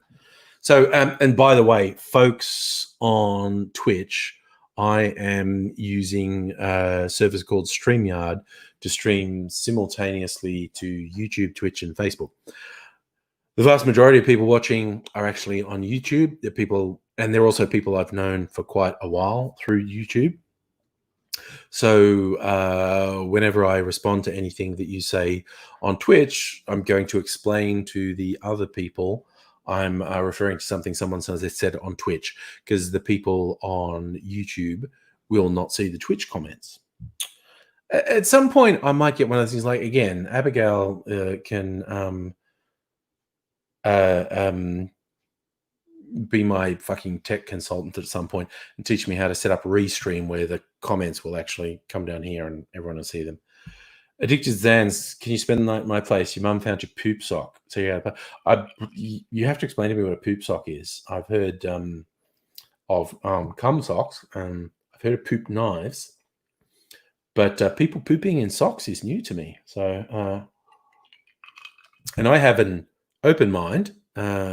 So I'm used to people sharing things that are new and different to me, and I'm prepared to keep my mind open and explore what it means to have a poop sock. So it's all good. What is it? Fucking 11 plus 11. More to do when I was 7. Who remembers the young ones? Okay, people of a certain age, and some of my friends on here are, broadly the same age as me, and will remember the young ones, the groundbreaking comedy series from the late 80s. When was the young ones on? The young ones was on in like my my second year of uni. So the young ones ran from about 86 to 89, late 80s. Anyway, yeah, Kirsten, Twitch is weird, definitely. Zans, you're going to explain it. Poop sock is like a pee drawer. When you're too lazy to go to the toilet, you poop in your special sock. Okay. Yes, Annette Boomshanker. I can kind of understand where you're coming from, Zans, but I don't think okay, because I'm somewhat spoiled in my current house that I have an ensuite. There, I'm in the master bedroom, and it's not that far from my bed to the toilet, so I've never felt the need for pee. You know what? But you're talking about a pee drawer or a poop sock. I think I have had dreams where I have done that. I'm not joking. I think I have had dreams where I've got up and just kind of peed in a drawer because it was useful. I've never had the poop sock, but I feel like, you know what I remember? And thankfully it was just when I woke up in the morning, I had to check I hadn't actually done it. I have dreamed, and I think I've dreamed this more than once, that I've got up, and because I have a laundry basket near the bed, I dreamed that I got up and just peed into the laundry basket because I thought the clothes will just absorb the pee and I'm going to wash them anyway. Thankfully, that was just a dream. I didn't actually pee in my laundry basket, but I did dream it. I had to check in the morning that I hadn't actually done it. I mean, hey, I grew up in the country, and we had an outside toilet for a long time when I was growing up. We eventually renovated a bathroom and had an indoor toilet. But I had an outdoor toilet for a long time. And often me and my brothers couldn't be bothered going all the way to the toilet. So we'd just step outside the back door and pee on the grass, which killed all the grass. And so there's this dirt thing. Then I'd play in the dirt that we peed in, that's just fucked up. But I was pretty fucked up as a kid. Who knows? Nice. Zans, you have a smegma cup that you take to a bar. That's a conversation starter. I would say that right now. You have your dick cheese in a glass and you take it to a bar and you sit it next to yourself. That's going to be a conversation starter. People are going to say, what's that? Yeah, that's my smegma glass. It's not going to be a good conversation, but it is going to be a conversation. Yes, and I think we can agree that a poop sock is gross. Definitely. You guys have been having a whole conversation, and I think so. Bouncing with excitement. Tuesday sounds good. Lunchtime sounds good. Ooh. Pavlov's duck for lunch. Fuck yeah. Okay, I've missed out on a whole conversation, but I've caught up now for a Tuesday excursion. Excellent. Yes. Okay. I'm just gonna have to fucking arrange something else. Hitler and sex. I think I've explained that thing that I just keep saying. Annette, you remind me when your brother-in-law came to live with us first week, walked out the back to put clothes on the line. He was pissing out the window. Jesus. Zans, you're replying to something I can't see. Pistachio. You're replying to something I can't actually see. That's interesting. Maybe it's someone I blocked on Twitch for some reason. Yeah. I've got a bit of a hair trigger with blocking people, quite honestly. I have a super fucking low tolerance for people.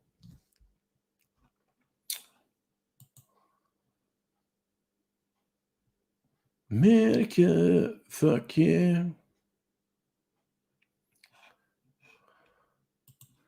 So just to answer the thing in our chat with fuck yeah, which just reminded me of the puppet movie the guys from South Park made, Team America World Police. America, fuck yeah. That movie, it's weird.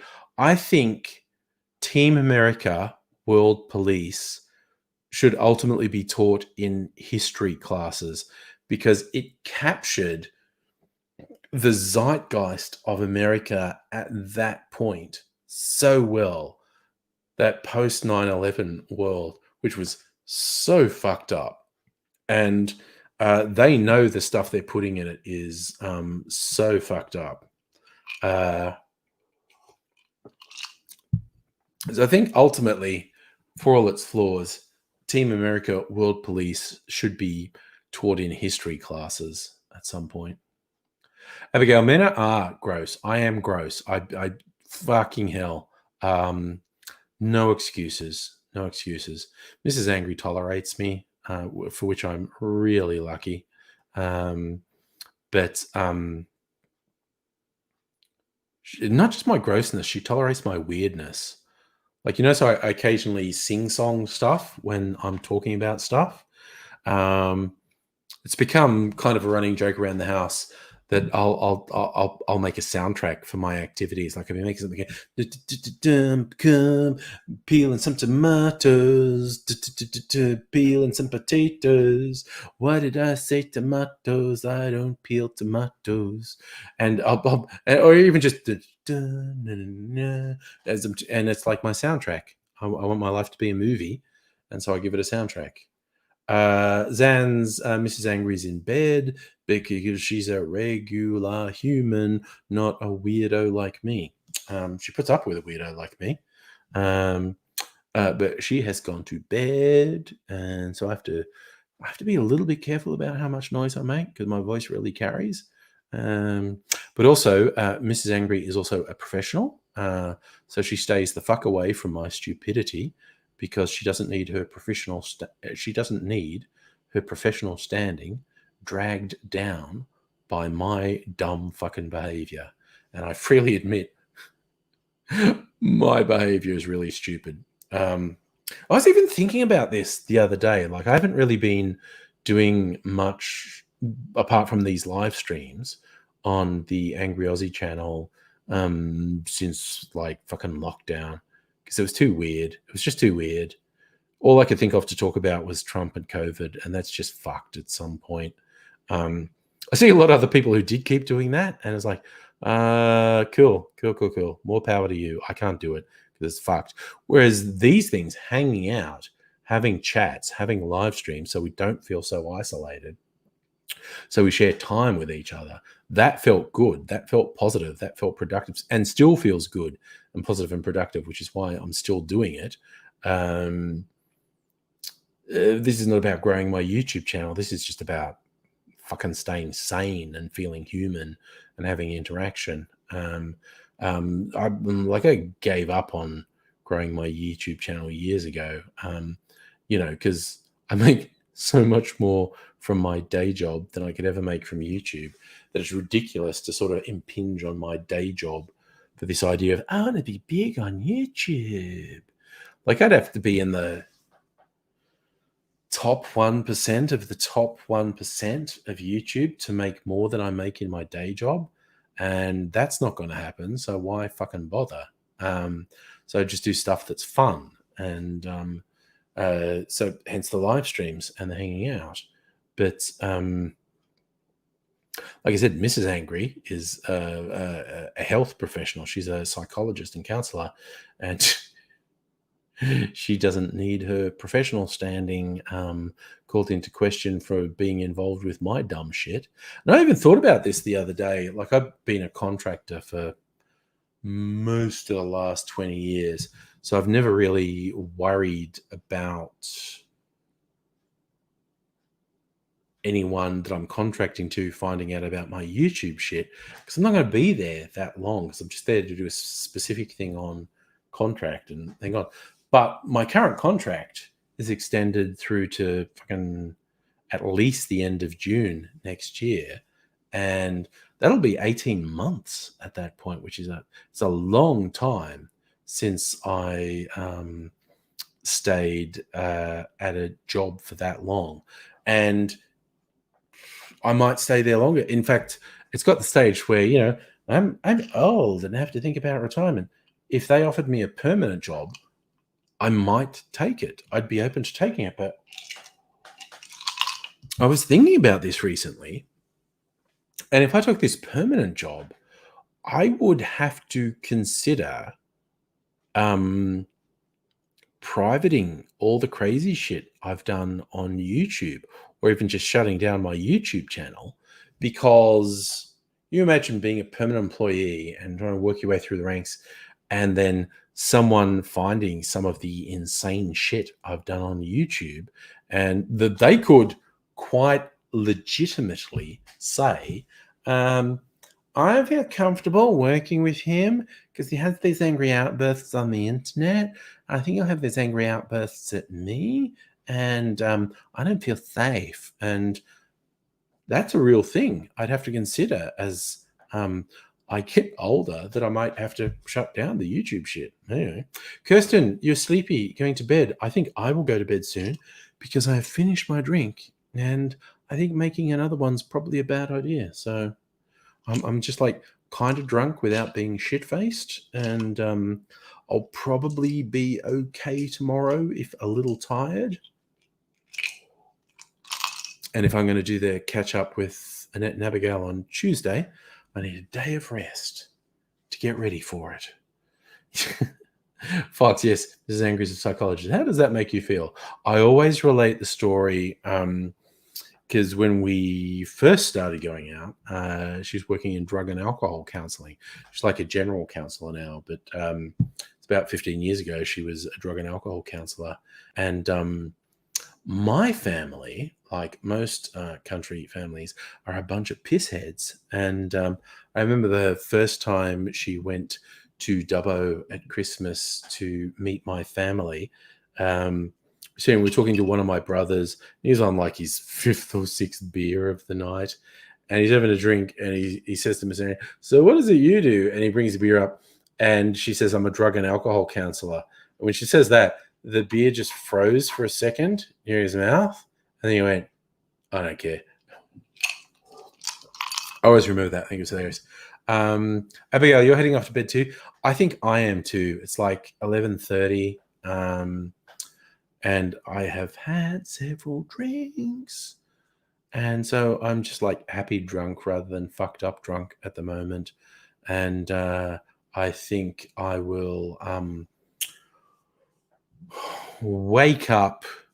I'll probably wake up feeling tired. Maybe my tummy will feel a bit funny. I won't have a hangover as such, but I might be a bit tired tomorrow. So if I quit now, that's the worst I'll be when I wake up. When I wake up, I'll feel a bit tired still, unless I sleep in till about fucking noon or something, which which is a distinct possibility. Because why the fuck not, quite honestly. So I reckon I will also go to bed. I will thank you, wonderful, fabulous people, for spending some time with me this evening. I hope you all look after yourself. Abigail and Annette will keep up on the massages to stay in touch. And the rest of you, look after yourself. Have a good time. I may not be on tomorrow night. I might be taking tomorrow night off, watching some stuff with Mrs. Angry. Often do on Monday nights, but we'll see. But yes, I might not be on tomorrow night, but I'll be on during the week. So look after yourself, one and all. Stay safe. Look after yourself. Look after people around you. Be happy as much as possible, because we live in weird fucking times. Good night, all, and see you later. Bye.